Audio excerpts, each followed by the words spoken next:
The Triple B Podcast would like to invite you to come break bread with your brothers. If you like what you're hearing on the show, if you think we missed the mark, or if we got it all wrong, reach out to us on social media. We can be reached on Twitter at triple_B_pod or search Brothers Breaking Bread Podcast. We are the Brothers Breaking Bread on Facebook, and our email is brothersbreakingbreadpod@gmail.com. Further descriptions are in the show notes. Like, follow, friend, do all that good stuff, and please never forget to break bread with your brothers.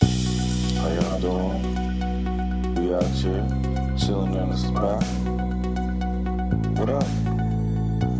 How y'all doing? We out here chilling in the spot. What up? How y'all doing? We out here chilling in the spot. How y'all doing? We out here chilling in the spot. What up? Hey, what's going on, y'all? Brothers Breaking Bread Podcast in the house. Hey. We're having a little potluck.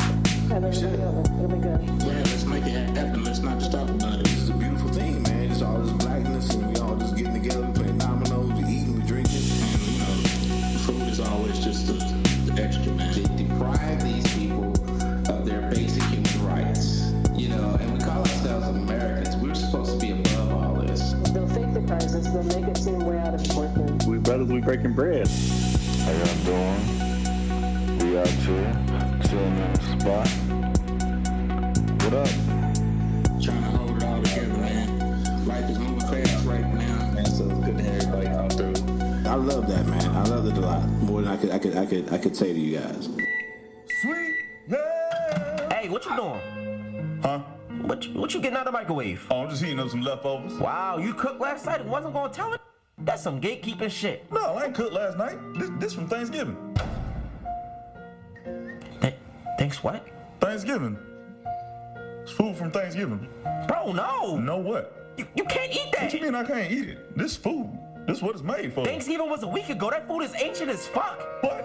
That food is older than an Essence Fest Cougar. Bro, shut your dumb ass up. Thursday was a couple days ago. That was several days ago. Bro, it was just Thursday. Thursday of last week is further away than Thursday this week. Look, I understand what you're trying to say, but I don't care. You need to care. If you eat that food, you're going to die. I don't give a fuck.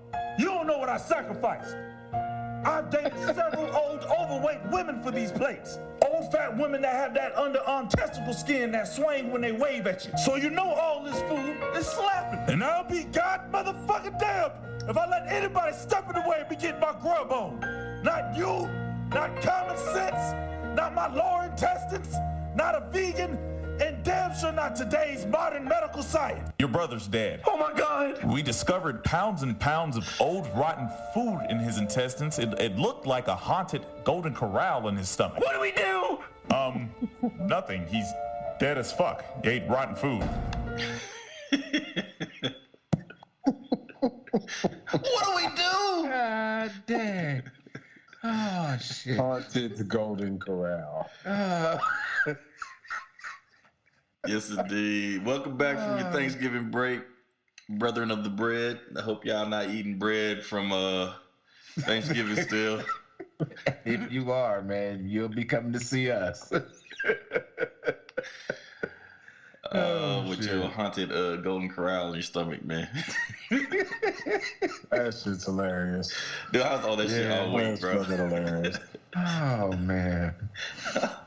And I was sitting there like, man, I do have a few plates left over. That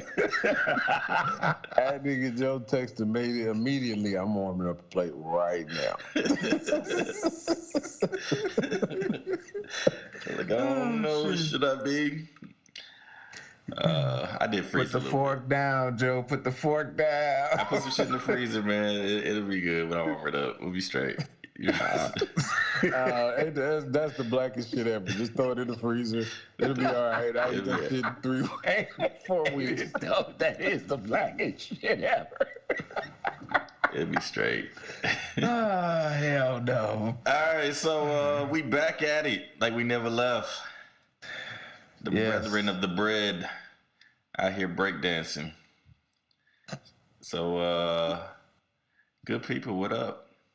What's up? What's going on, people? All right.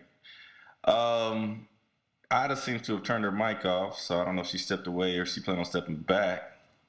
But let's go ahead and go with 10 in the meantime. What's going on with you, buddy? Hey, nothing much. I took a little break there for a second. It's probably why you haven't heard from me in a little bit, but I'm coming back slowly, getting acclimated to my new surroundings and everything like that.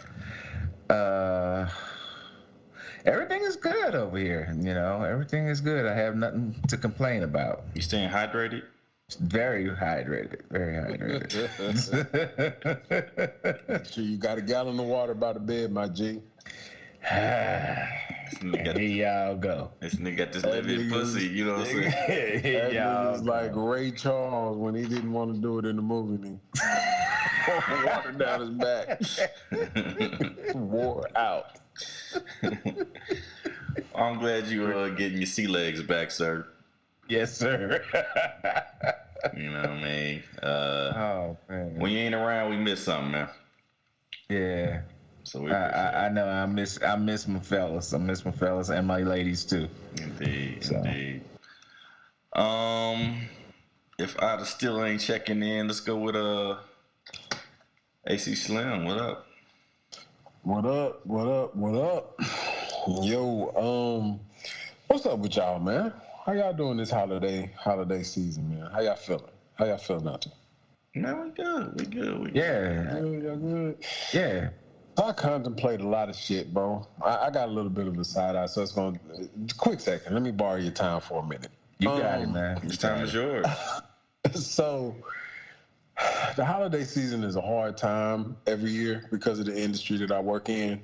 Mm-hmm. So, a lot of times, my attitude shifts negatively. You know what I'm saying? So, I contemplate a lot of shit like, nigga, I contemplate shit like the Grinch.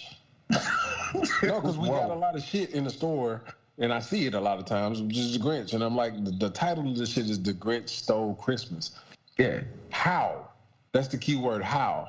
The movie title should have been Why The Grinch Stole Christmas, nigga. Because let's be real. The Grinch didn't steal, as an adult, nigga, the Grinch did not steal Christmas because he hated Christmas. He stole it because you motherfuckers didn't deserve it. That's why he stole Christmas. Damn. Niggas don't deserve this shit. Damn. Not the Who's down in Whoville, man. I feel like little Cindy Lou Who deserved that motherfucker, man. Nah, Cindy, little privileged ass Cindy was taking shit for granted, bro. Damn. So anyway, nigga, I'm the Grinch who stole retail. So,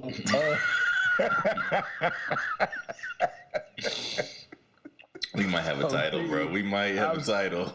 Nigga, I'm just telling you, bro. Like, the more Christmas music I hear, nigga, I start to turn into one of them motherfucking, what is that shit, that anime emojis where them niggas get ready to power up and bounce off the fucking walls, nigga. That's how I be feeling a lot of days. He's going to Dragon Ball Z. Dragon Ball Z, nigga, out the door. But I say that because here's a side eye. All right, where I work, we sell these Santa Clauses. And there are Caucasian Santa Clauses. There are African American Santa Clauses. The African American Santa Claus does not get sent out to every location. Therefore, it is a high item, high requested, high demand item. So we strategically place these items in the store, as any retailer would, where they're obviously seen, where people can see them right away and grab them for sales. Mm-hmm. So we get a call from a gentleman who says, "Do you know where you are? This is such and such Texas." I'm not going to say the name, location, or anything where I'm at, but this is such and such Texas. Why do you have those black Santas at the front of the door? Okay, what? In Houston? Well, we're in the Houston area. Let's say that. So they don't expect black people in Houston to want a Santa Claus? So he says, "Why do you guys have those black Santas at the door?" I'm like, huh? I was like, "What do you mean?" It's like we have all of our Santas all over the floor. Is there a specific issue you have with the black Santa? Were you looking for one? You know, I'm turning into my, are you looking for one? Yeah. It's like, no. It's like, you need to be more conscious of where you are, and this is not what you should be representing. I said, sir, just so you know, that is one of our highest selling items of the season and one of the most popular. Therefore, we're going to put it where it can be seen by all. So if you have a problem with that, here is our corporate number. Please give them a call and tell them you don't like black Santas. Goodbye. I was so agitated, like, really? And that's my point with the holidays. Like, that's just a microcosm. I can name 20 other incidents that have happened, maybe not racist in that form, but just where people have no understanding of what people who deal with your shit go through every day. Right. You know what I'm saying? And so it's not, you know, outside of extreme disrespect, it's in my DNA that I have to smile and fucking nod when I really want to punch you in the face. Right. You know what I'm saying? So I get it. So it's cool. You know, like I get it. I understand, you know what I'm saying? Motherfucking boxers gonna get hit. You know what I'm saying? I get it. It's part of the job. I get it. I dig it. I deal with it. I understand. But at a certain point, bro, it has to be just as a message for me to put out there. Be mindful of the motherfuckers who actually do jobs that you don't want to do. Because if they didn't do those jobs, you couldn't do what you wanted to do. Be mindful of that. That sound like because there's a lot. This is the time of year where a lot of people are off, but other people actually go into grind mode.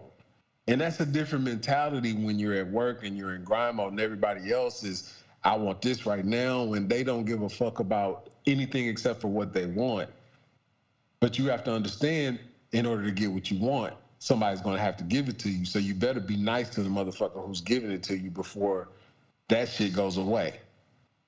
You know what I'm saying? So anyway, that was my side eye, bro. Like, it's just the holiday season, and this time of year gets kind of hard for your boy because I try to keep a positive attitude around the holidays, but motherfucking humanity makes me fucking angry this time of year. It really does. Because you see the worst side of people this time of year. Nigga said the Grinch that stole retail. That's it. That is it. We got one early in the show. Oh, man. You sound like ticked off. Yeah, but anyway. You sound like ticked off Vic, man. Hey, I might be. I'm gonna pass it to you, bro, so I can get off this tangent. Okay. All right. Yeah, man. Had the kids last week, so we enjoyed our time together. You know, that was a week ago, so I'm trying to remember the things we did. But, you know, definitely cooked a meal, had a few family around, smoked turkey, made a pumpkin pie out of authentic pumpkin that we had personally picked out of a patch on their previous visit. Yeah, you had the girls, huh? Yeah. So we were in the kitchen mixing it up and, you know, doing little things here and there. Took them to see Black Adam, so they hadn't seen it yet. They had already seen Black Panther or Wakanda Forever. So we'll get to that a little bit later in the show. Had a decent week at school. You know, had a meeting today I had to present. That meeting has been unnecessarily contentious all school year. So, so I came in there, you know, knocked out the presentation. And they didn't have shit to say. So, you know what I'm saying? That was good. You know what I mean? But, I mean, that's what's going on around here. Yeah, you saw them pictures you posted. Justin Reed, was he at your school? Yeah, that's the gym. They were. He's parked right over my long jump pit. Is where he was. So yeah, Justin Reed of the Chiefs came in at some point. I had stepped out for a minute. I went home to probably let the dog out because it was cold, you know. And when I came back, there was a lot of kind of commotion going on. and they had basically shut. They do this drill called lock. It's not lockdown. It was restricted movement, where nobody can leave. So our bell rang to go to the next hour, but they wouldn't release people from class. And apparently, because this was just Justin Reed of the Chiefs was in the building, and he had met with our robotics team, which has some success. Okay. And from an unlikely source, you know what I'm saying? We're at an urban school in Kansas City. So at times, I think people thought of us as being the worst school in Kansas City. We're having discussions about whether we're going to close or not, and we should know more about that. Maybe not by maybe not by the next recording, but the one after that, we should probably know what's going to happen. Mm-hmm. And but robotics team has done pretty well. So Justin Reed came out and met with those kids. I think gave out some backpacks and stuff like that. So I wasn't at the ceremony, but definitely found out after the fact that's who it was, and that was what was going on. So let me ask you a question. I know we had spoke briefly preseason about him. What does the city think about Justin? We like having an emergency backup kicker. He saved us in that first game. I think that he is a solid safety.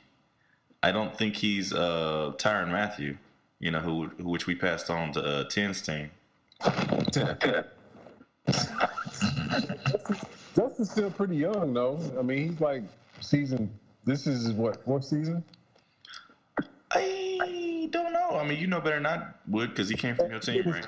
He came to us as a rookie. You know what I'm saying? So his fourth season. So yeah, it'd be solid for y'all, man. I like Justin, man. We got a really young secondary. You got Reed, our other safety, Thornhill, and then Sneed.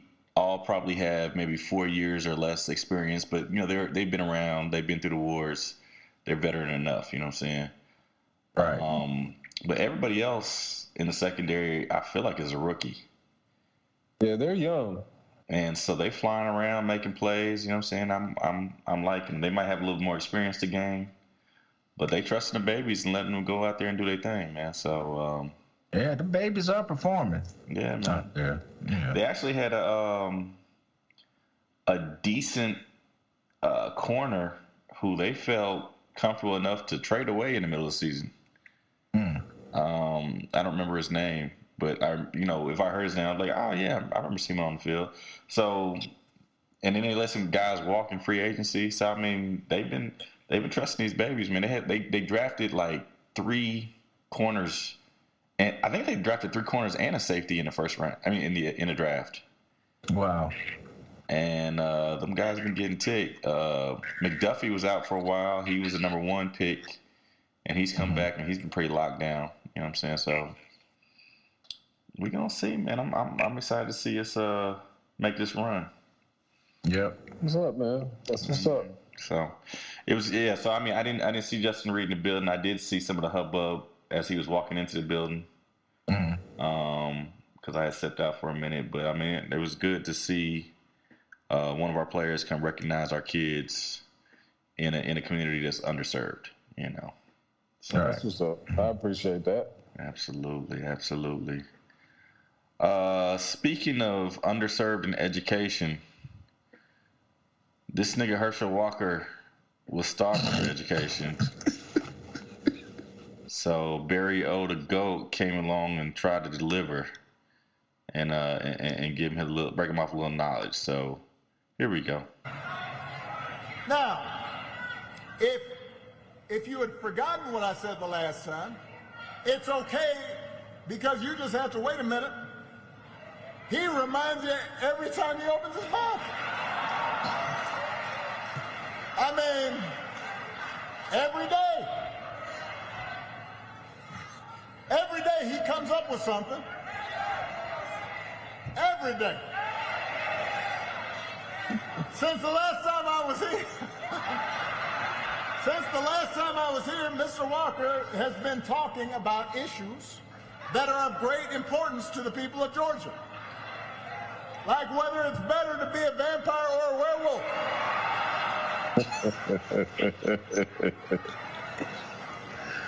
Oh, shit. This is a debate that I must confess I once had myself.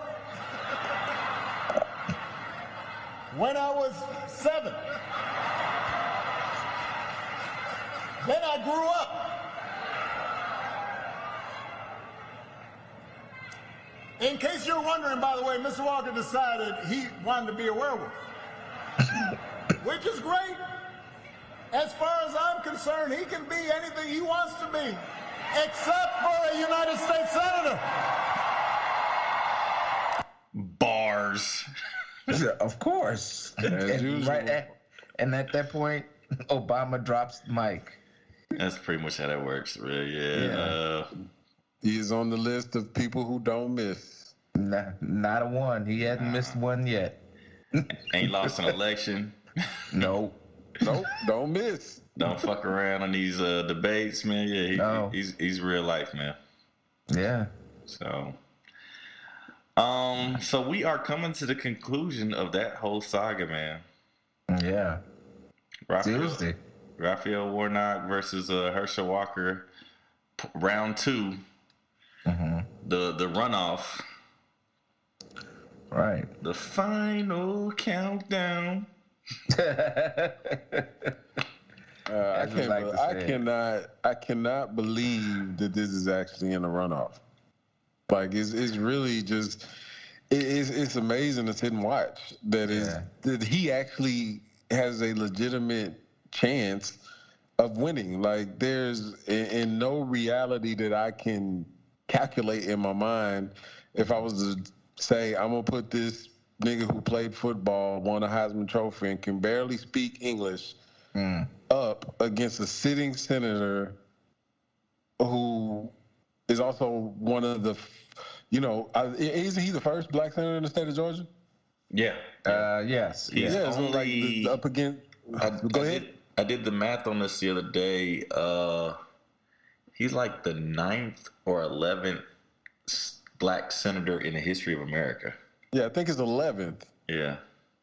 Yeah, but I'm like, it's like you can't even write a movie script this bad. Like,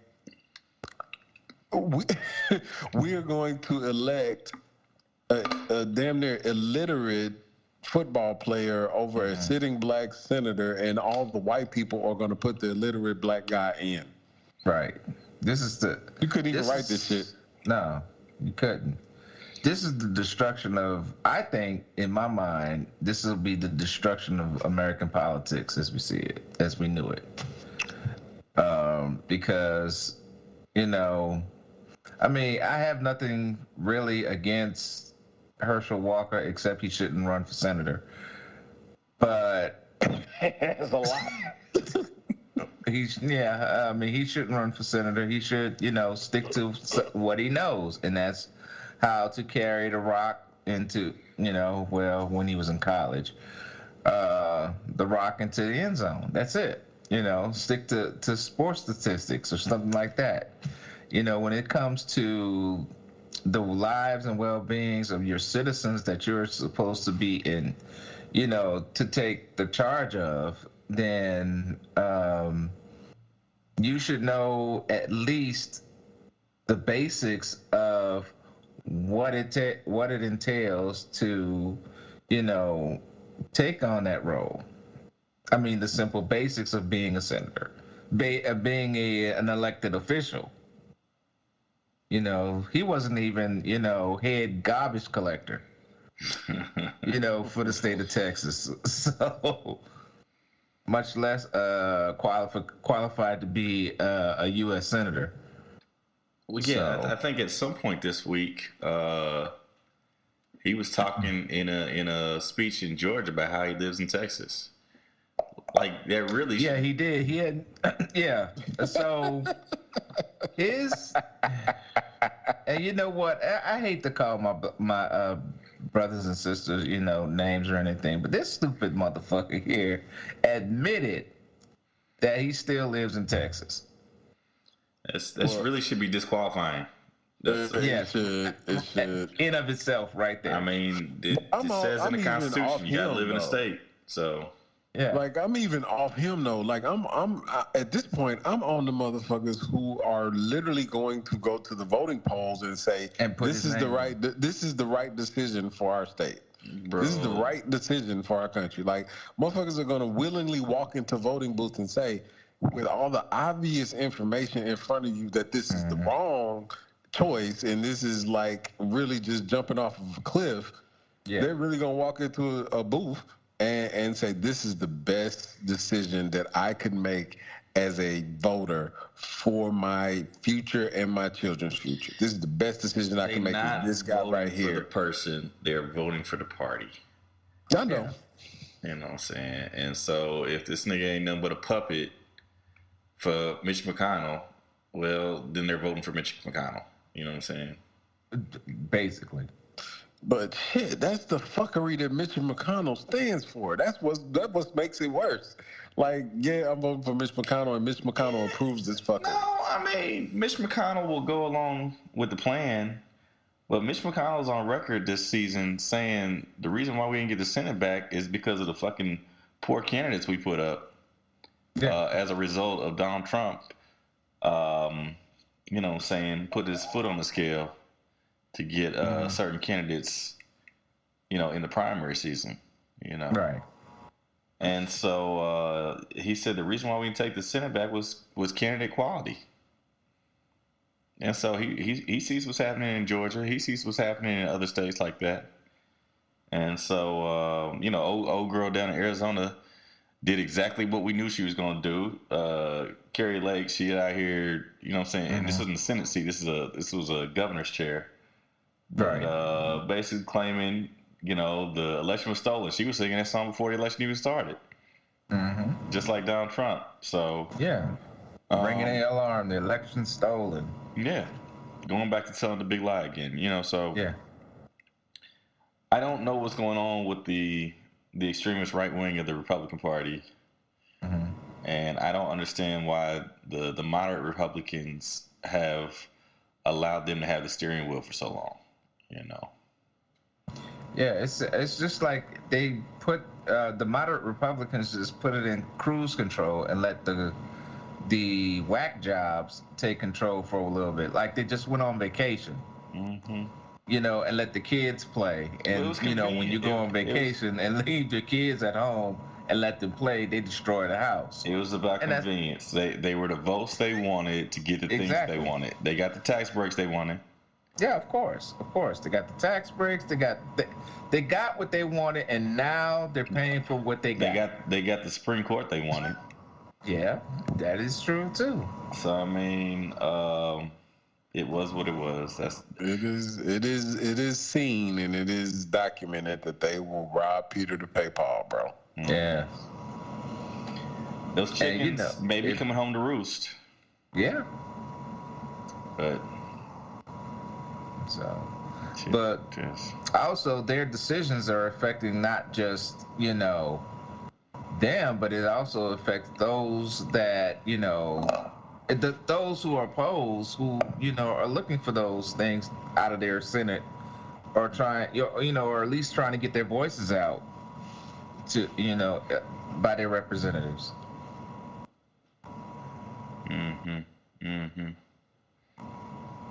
So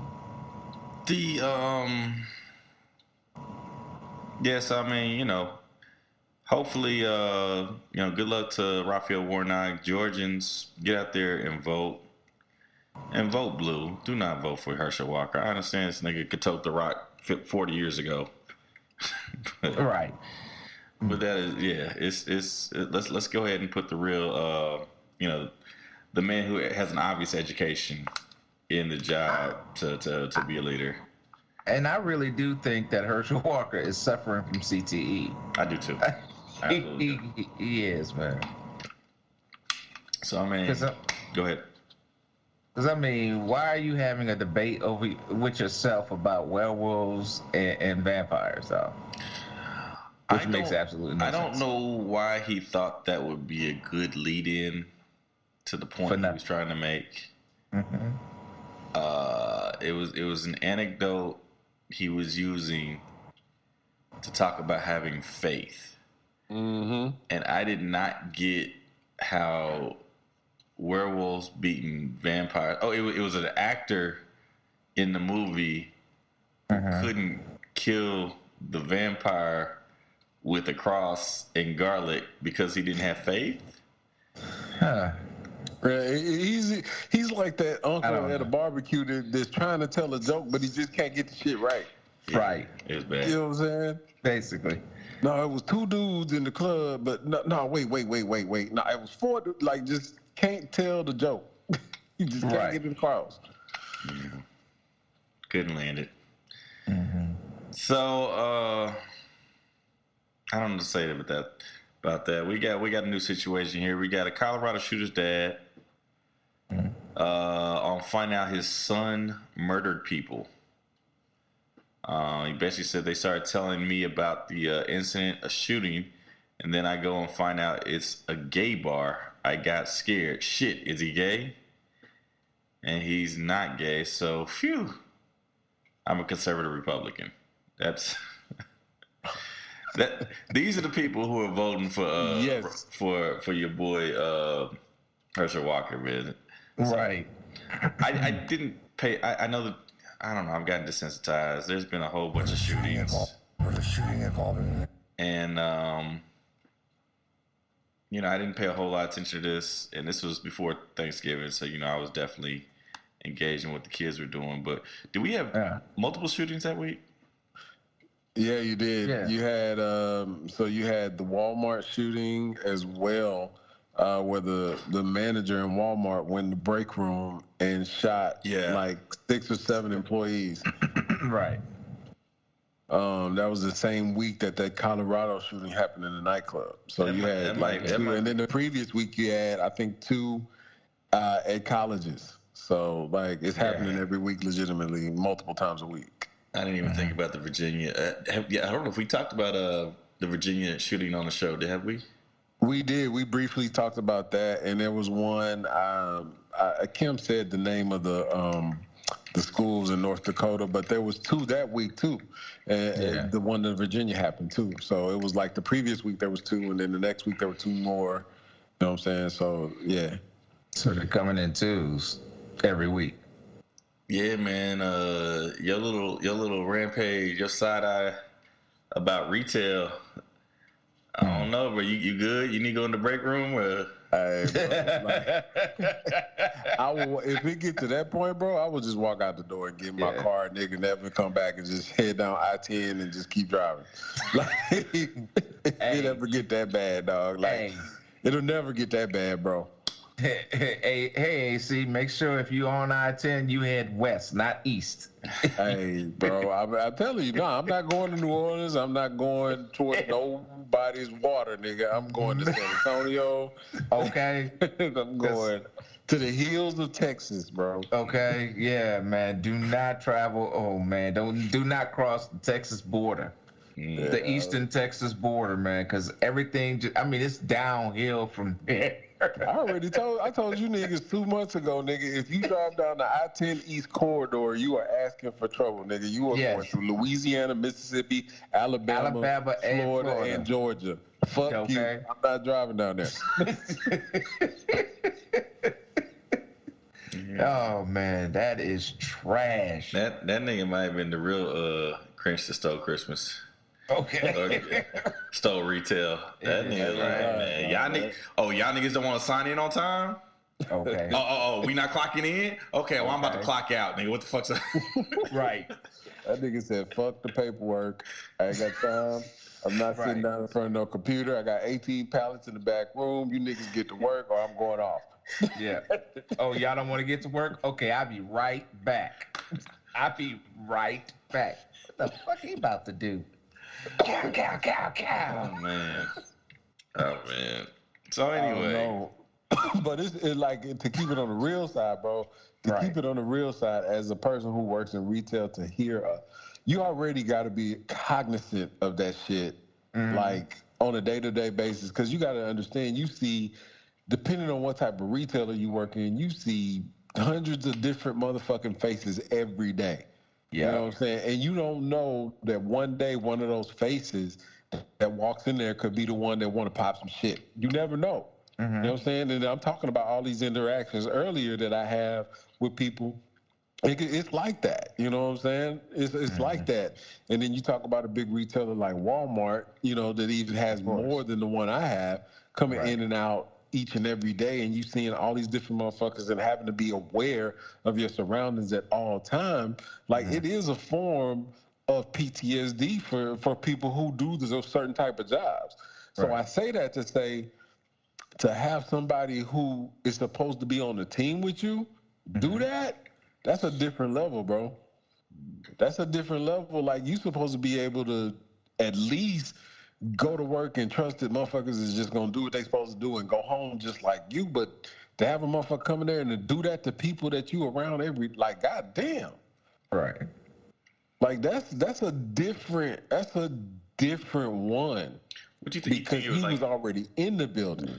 You think it was like an office romance and somebody cheated on somebody with the night shift manager? You know what I'm saying? Like, I don't know, bro. I know niggas. Bro. I don't know, bro. They had to be like it That's wasn't, crazy. but it wasn't like a passion crime, bro. He went and just started murking everybody in the break room. Everybody. That sound like fucking crime passion to me. I mean, that part, no, crime of passion is the one person, and you do something extremely brutal to that one person. I might as well keep shooting, bro. Oh, I mean, he shot 6. Only pass I give you on crime of passion is he turned around and did himself. Shit, fucking Virginia was a crime of passion.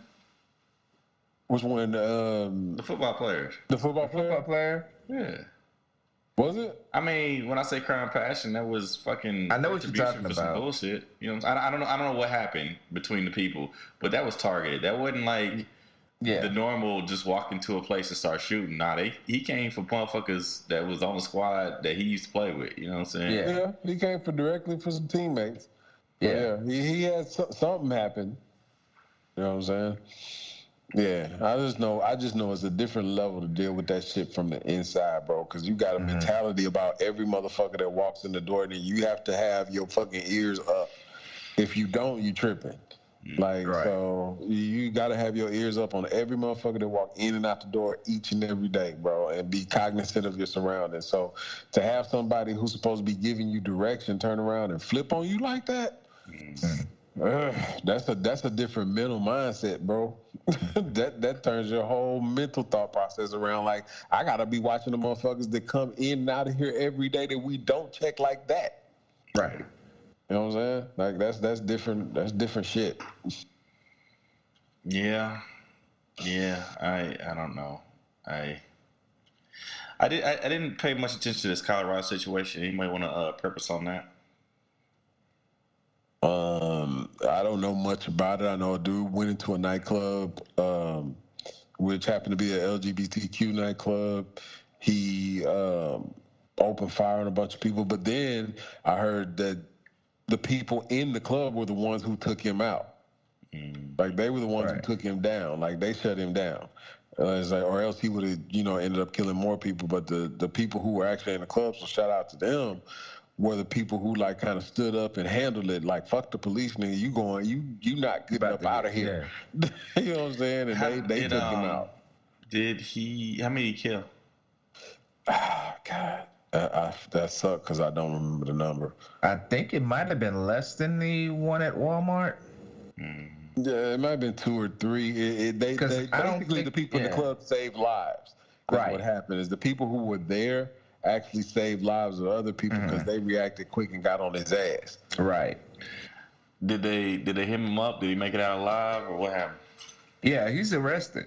I think he was arrested. Okay.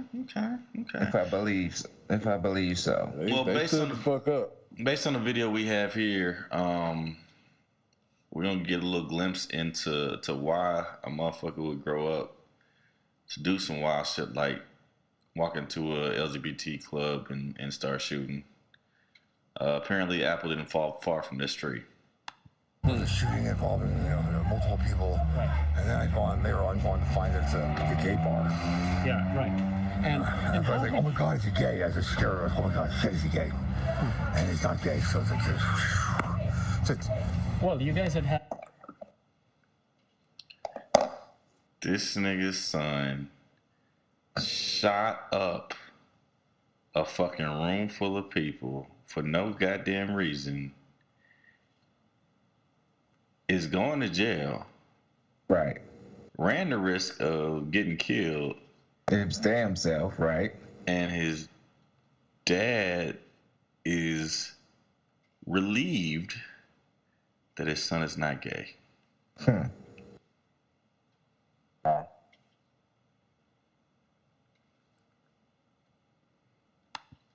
Go back to your background check. You were, you told him. Yeah, you were adamant that gay is bad. I'm a Mormon. I'm a conservative Republican, and we don't do gay. We don't do gay. Yeah.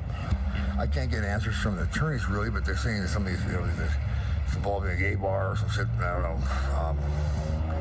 I don't know what the heck he did at a gay bar.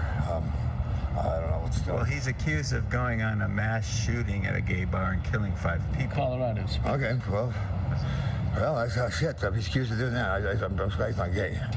I'd say that, but he's not gay.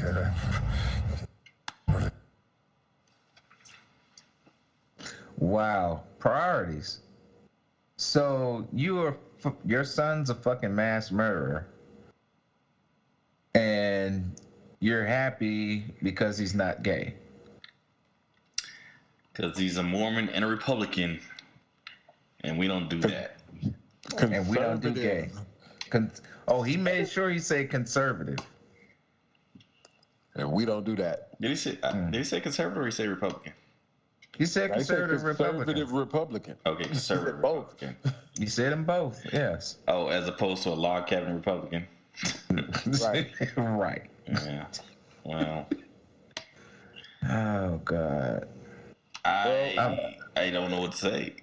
But I mean, I have to assume, and I know we're all grown, we don't assume, but I had to assume that this gentleman has some type of criminal record. I just have to assume that. And so I say that to say there was like him and his son was able to get the guns. Do they know if the guns were purchased legally? And if they do know they were purchased legally, was the background check done? Like, how did this motherfucker get in a situation to where he was equipped to do this just like everybody else? Like, what was his story? Because everybody's got a story how they were equipped to the situation. So what was his fucking story? How did he get past He might have a DA that he used to work for that covered the shit up. I'm not sure. Fuck, he's white. Shit. I was alluding to something else. That was a little foreshadowing. I see your foreshadowing, sir. Yes. It was brilliant, though. It was brilliant. Oh man, it's like Joe said it earlier, man. With like numb to this shit. Like we had 4 happen in less than a month, and motherfuckers have already pretty much forgot about all 4 of them. Yeah, because they're backstories now. They're not even like head of mind, front of mind. Like they're all backstories now. Like they're just like, oh, that did happen last month. What's gonna happen this month? Probably 6 more, 8 more. You know what I'm saying? Like it's just too regular of occurrence. You're right, AC. I mean, it's shit's so common now that it's like, oh well, oh I feel bad over. Oh well, next one. But these are motherfuckers that are dying. These are people getting killed senselessly. And yet, we worried about the next TikTok video. What do you do? What are you going to do? Like literally, what are you going to do? Like we can talk about what we're going to do. We can say what we're going to do. We can plan for what we're going to do. But at this point, literally, what are you going to do? Like, it's going to continue to happen. What are you going to do? Well, you could put some gun laws in. Oh, for real? We can do that? Wow. They swear we can't. There's nothing to stop you from doing it. No, Hershall Walker stopping you from doing it. No, except for the Republican Party. You know what I'm saying? There you go. So that's Hershall Walker. There's an entire party that's against the gun laws. No, there's an entire party willing to vote a bumbling idiot in just so they can win a seat, so they can win majority, so that they can deny the gun laws being passed. That's what you up against. Yeah. And that is an uphill battle if that bumbling idiot gets elected. So back to my question, how the fuck do you beat that? Other than not let this motherfucker get elected, which it don't seem like we somehow may not happen. How do you beat that? Education, bro. I wish I had all the answers for you there, AC. I swear. Yeah. Because I can't believe that, they damn near tied in the race. It should be a no-brainer. I mean, you want an effective leader. You want somebody who's going to represent your state, with, dignity and the common sense, to be a senator instead of, somebody who doesn't even know what rock, paper, and scissors are. Well, actually, you said it, 10. It is a no-brainer. I mean... Yeah. It is a no-brainer. You got no brain. Yeah, okay, you're right. Yeah, all right. I'm sorry. No-brainer? I guess you don't need brains to be a Georgia senator. Yeah, I think no-brainer. That was a werewolf who used to want to be a vampire talking to zombies. Talking to zombies. And no, nigga, the vampire didn't have no brains. That's why it was sucked to be the vampire. So I think I'm a werewolf now. That's what that nigga said. He a werewolf. I want to be the werewolf. Shit. Oh, my God. So, with that being said, that whole situation reminded us of another father-son combo. Oh. The McMichael clan. Damn motherfuckers. Yeah, so luckily they have been convicted in the state of Georgia, and federal hate crime charges have also been adjudicated against them. What we do have on the docket, though, is a judge to arraign the ex-DA charged in Arbery's killing aftermath. Oh, so this is the punk ass prosecutor that instead of recusing herself tried to cover the story up and did everything she could to bury it, as her friend and former colleague, the elder McMichael, called back and forth several times to kind of get some help on the situation. So she was knee deep in the controversy, and let's check it out. So a Superior Court judge on Tuesday ordered a December 29th arraignment for former District Attorney Jackie Johnson. You guys know what an arraignment means? Go ahead and break it down for us. Yeah, I don't know. I'm not a lawyer. I was looking it up. I was going to look it up today, but then I got busy with class. So if one of y'all want to look it up while I read, I'd be happy. Savannah, Georgia, a former Georgia prosecutor charged more than a year ago with hindering the police investigation into the 2020 killing of Amaud Arbery, has been ordered to appear before a judge next month for her first court appearance. Superior Court Judge John R. Turner on Tuesday scheduled a December 29th arraignment for former Brunswick Judicial Circuit District Attorney Jackie Johnson, who will have a chance to enter a plea after the charges are formally presented in court. The judge said he will also take up any pending legal motions, which include a request by Johnson's defense attorneys to have one of the charges dismissed. Are you ready? Yeah, go ahead. So an arraignment is a formal reading of a criminal charging document in the process of the defendant to inform them of charges against them. In response to an arraignment, the accused is expected to enter a plea.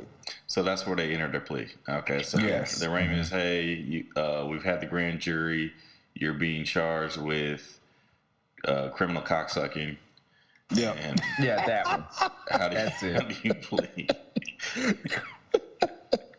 That's it. Nigga said criminal cocksucking.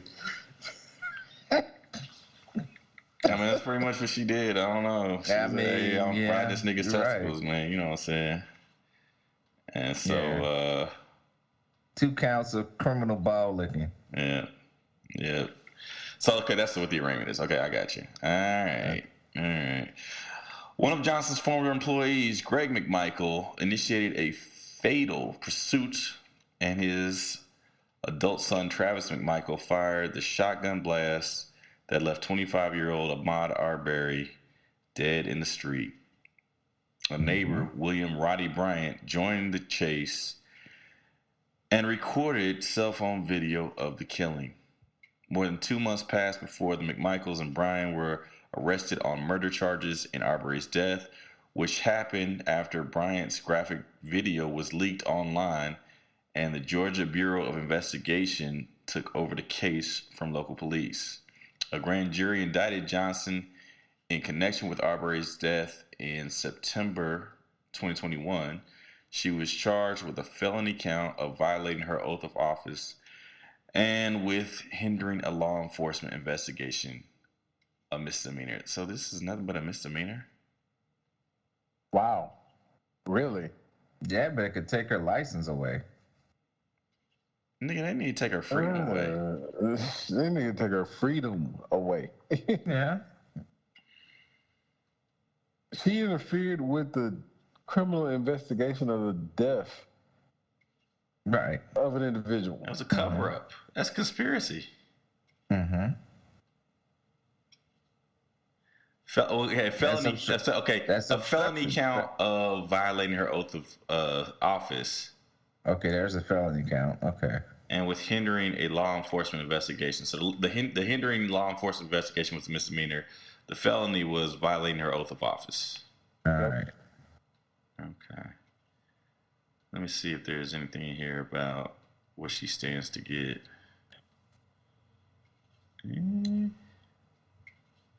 Johnson's initial court appearance comes 15 months after she turned herself in at the Glenn County Jail. Following the indictment, she was released without having to pay a cash bond. Wow. Really? Yeah. That must be the Chicago part of Georgia. You have to pay a cash bond if you have too many tickets. Right. Ended up in jail. If you have a ticket, you still have to pay a cash bond if you end up in jail if you're black. Wait a minute. This bitch interfered with a murder investigation. Obstruction. And got out. Obstruction, blocked it, detoured it. I don't give a fuck what you want to call it. This bitch interfered with a murder investigation. Right. Mm-hmm. And she walked out of jail without paying for shit. Not a bond. Not a flight risk. Like, she just walked the fuck out. Pretty much. And probably the only reason she ain't got a job is because she got voted out by the public. Right. They didn't fire her. So she got out probably the right way. The people, you know, the Amaud Arbery family and shit, maybe Ben Crump and them had something to do with it. I don't know. Yeah. But the family of the Arbery's basically got out there and beat the drum for her to get beat in the election, and that's the only reason in 2020. But she didn't continue on as the DA. Right. So I mean, basically, she don't lose her freedom. She might have lost her job, but she doesn't lose her freedom. which she needs to give that shit up. I mean, she needs some months at least. She needs something on the record. I ain't saying she got to go. Well, the McMichaels got 35 years. Right. No, I take it back. McMichaels each received a second life term during sentencing in August, while Bryant got an additional 35 years from the U.S. District Court. Okay, that sounds more so the McMichaels both got life in Georgia and life by the federal courts. Right. Bryant, I believe, got life from Georgia and then an extra 35 years from the federal government for the federal hate crime.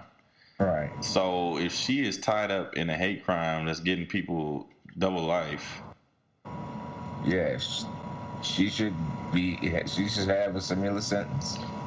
I feel like she's an accomplice. Yes. She conspired to cover it up.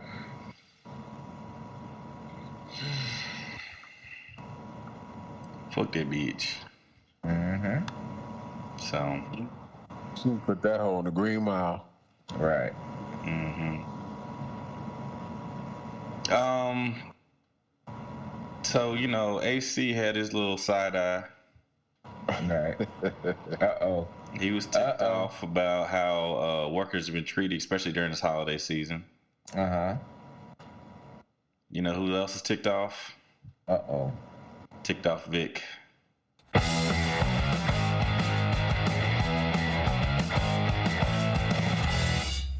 Hey, what do you hear? What do you say? My Facebook, YouTube, Twitter, Instagram, Google+, your sister's ass, the Pony Express. A very ticked off Vic here. You know what ticks me off? The fucking railroad workers strike. Well, not the strike itself, but the reason why the railroad workers feel the need to strike. Now follow me, damn it. I don't want to get caught in the weeds with this one. Let's just cut right to the bottom line. The railroad workers are asking for paid sick leave. They don't have any paid sick leave. I had no idea. And I don't want to get into unions and politics and any other bullshit other than just this point. I don't care if the union workers got a raise and at one time $5,000 bonus. Every single person working full-time in this country should have a goddamn paid amount of sick days. If I have to explain why, then you're stupid and a Scrooge.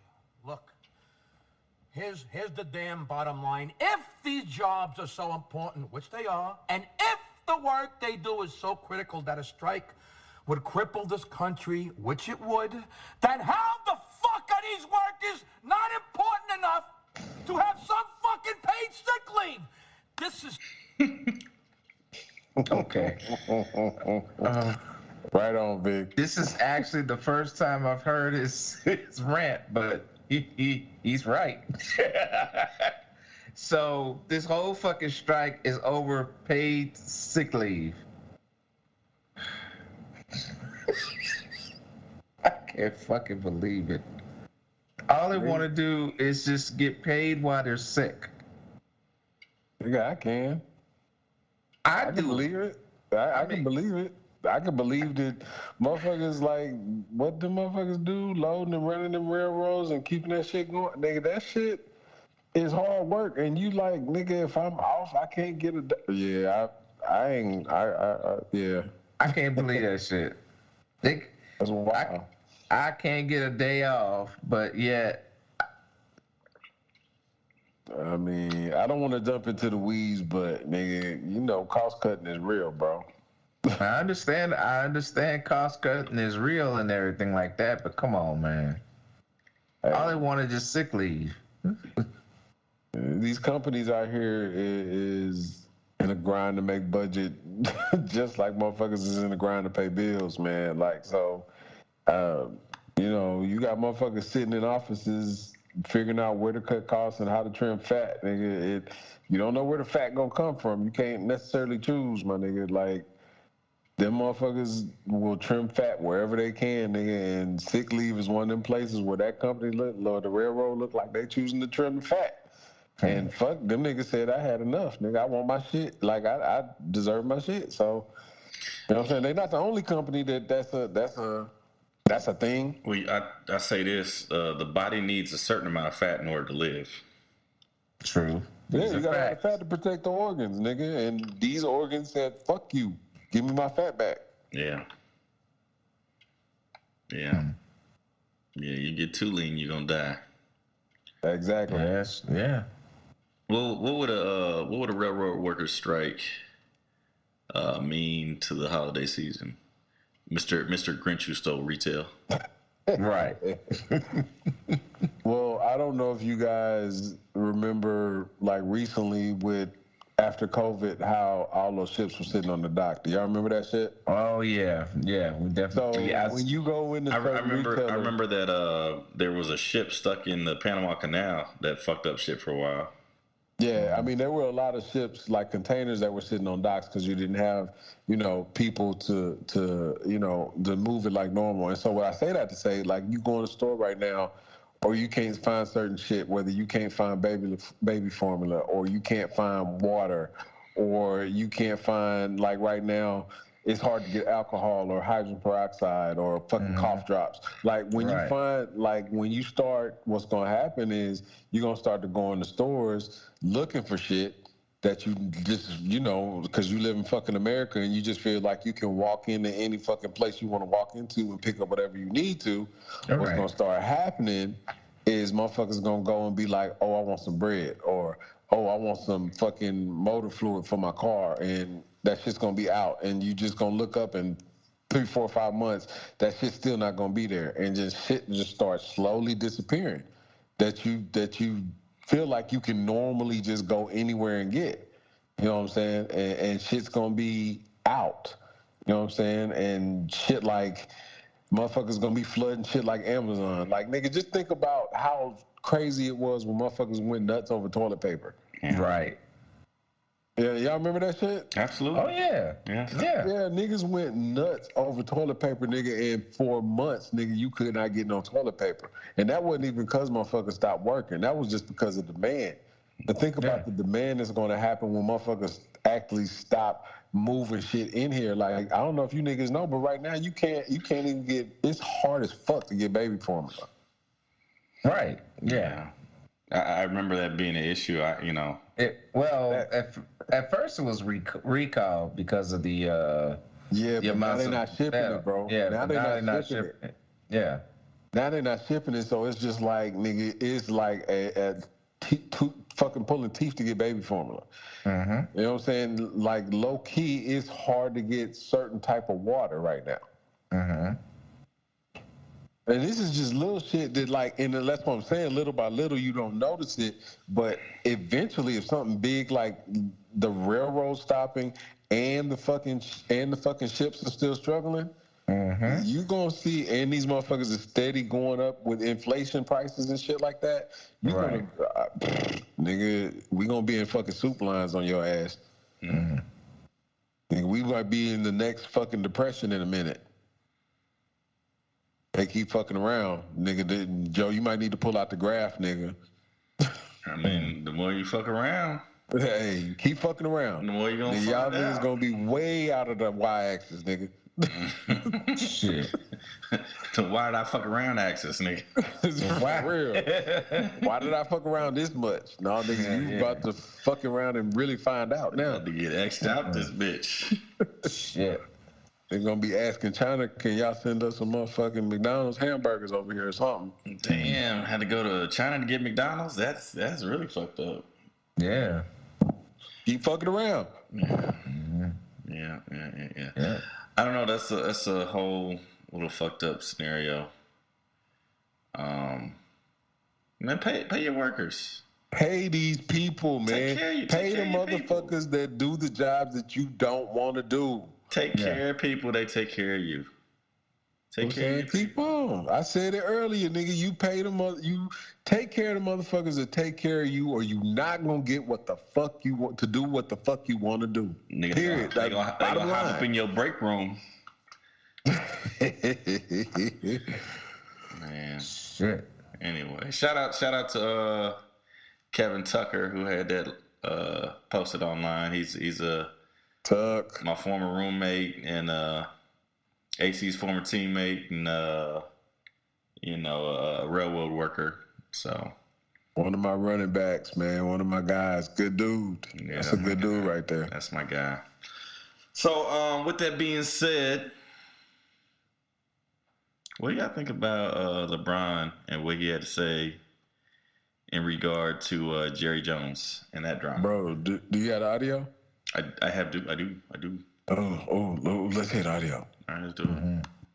At the age of 14, peering over, that's not exactly peering over a crowd of white students. What it was Jerry Jones standing in a pretty prime spot. Yeah, like you got to get there kind of early to, in a sea of white faces that has been largely correctly identified throughout American history since that time as a crowd looking to intimidate of young white men, looking to intimidate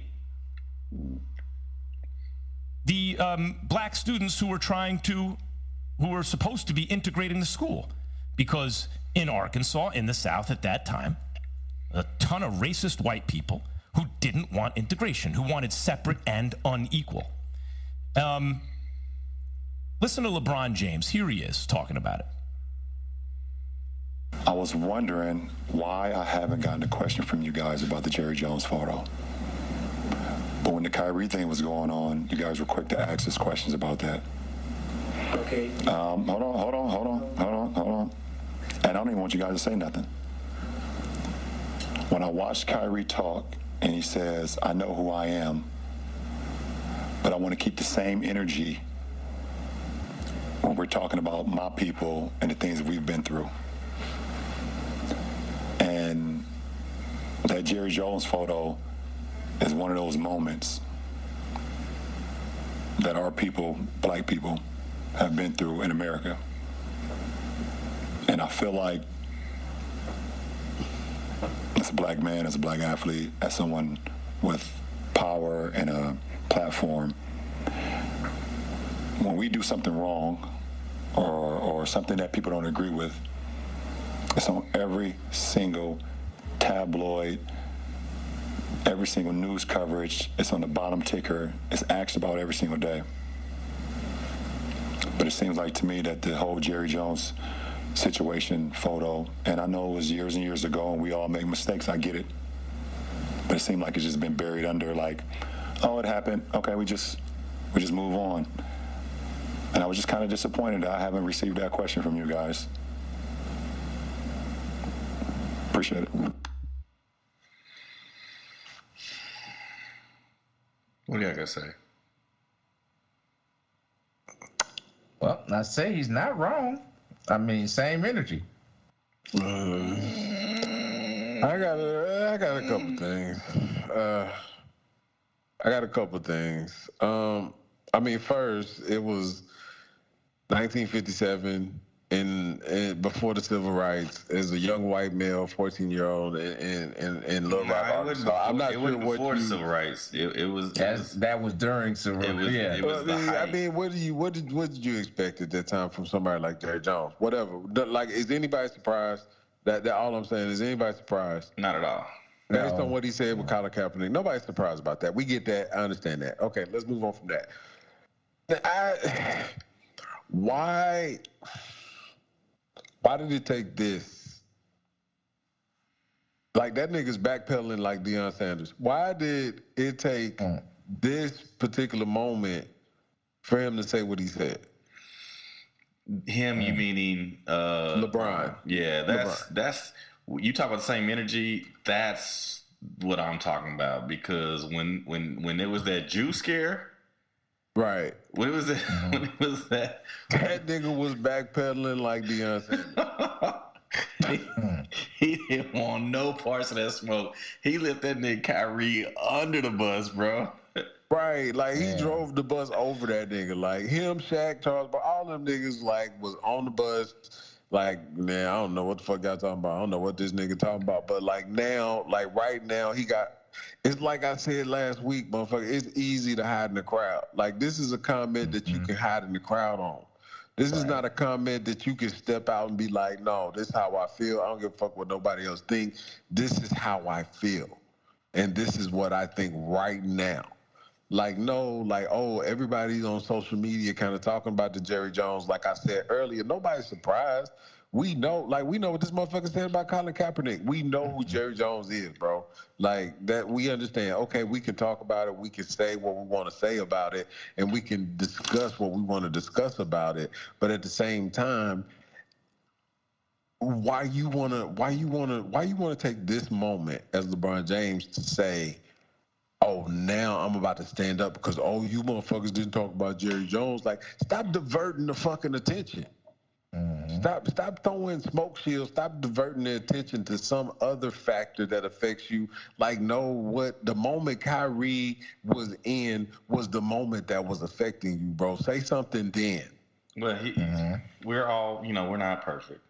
And I agree. And while we on this shit, we got you on tape, nigga. You wasn't necessarily standing tall for that nigga either. This was my point with Kyrie, though. Like, bro, if you gonna say something, fucking say it. You can run the tape back. That's what I said. If you gonna say something, nigga, say it. Don't talk around the point. Don't talk around the point. If my thing is, my response to that, and you probably go run the tape on this too, is that, nigga, we all fall short. You know what I'm saying? We might stumble in the moment. Some niggas don't catch the big touchdown. Some niggas pee down their leg. You know what I'm saying? But he's trying to make up for it. I don't know if you can. I get it. Like I said, I get it. He's not wrong. He's not saying anything wrong, and he's 100% right. And most motherfuckers couldn't even make the statement that he made right there and be able to stand in it. All I'm saying is, I was getting all that smoke. Yeah. And I don't know if you noticed, everybody on my side now. I was nigga, my stance is the same. Say what the fuck you mean and say that shit. Right. That's my stance. Yeah. Say what the fuck you mean and say that shit. Say it out. Don't throw rocks and then don't act like you didn't throw them, motherfucker. Say what you said. Nigga, I don't think you did. I don't Same energy. I don't want to go back into the Kyrie discussion unless it's about comparing him to Jerry Jones.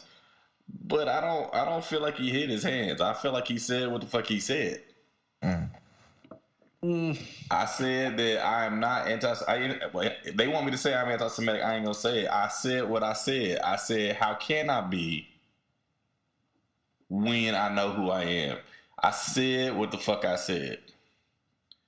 That's how I felt. That's how it came off to me. The second time he said more of what he said. I think he said the first time. If you look at the first video, he was fucking with them niggas a little bit. I understand all that, but what I'm saying to you is that I think we understood more about what he was saying as we did the research trying to find out what the fuck he was saying. I think he said it the first time. I give him the second time. I'm not gonna give him the first time. The first time he led that shit on longer than he could have let it on. The second time he said what he said, and I get with him on the second time. He said the same thing. He said the same thing. Fuck Kyrie right now. Back to LeBron. LeBron. Like, I don't know, man. I respect what LeBron did, and I respect how LeBron did it, because the way the nigga did it was fucking brilliant. You let them motherfuckers ask every single question they wanted to ask, and once they got done with all the questions they got through asking, that's when he started talking. He's like, y'all didn't ask me shit about Jerry Jones. Y'all want to ask me about that? Why would they, though? Yeah, why would they? Kyrie is a basketball player. Kyrie was your teammate. That's one situation. Nigga, you ain't got no interaction with Jerry Jones.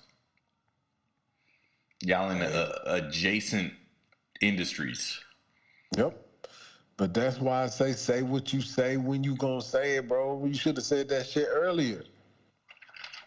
Don't hide behind the people. Because you know the people going to have your back in this one. You ain't sure if the motherfuckers going to have your back when them Jews was at your neck. And this is what I've been meaning to say. So that shit was eating at his soul. And so he had to do that. The other one, that got me is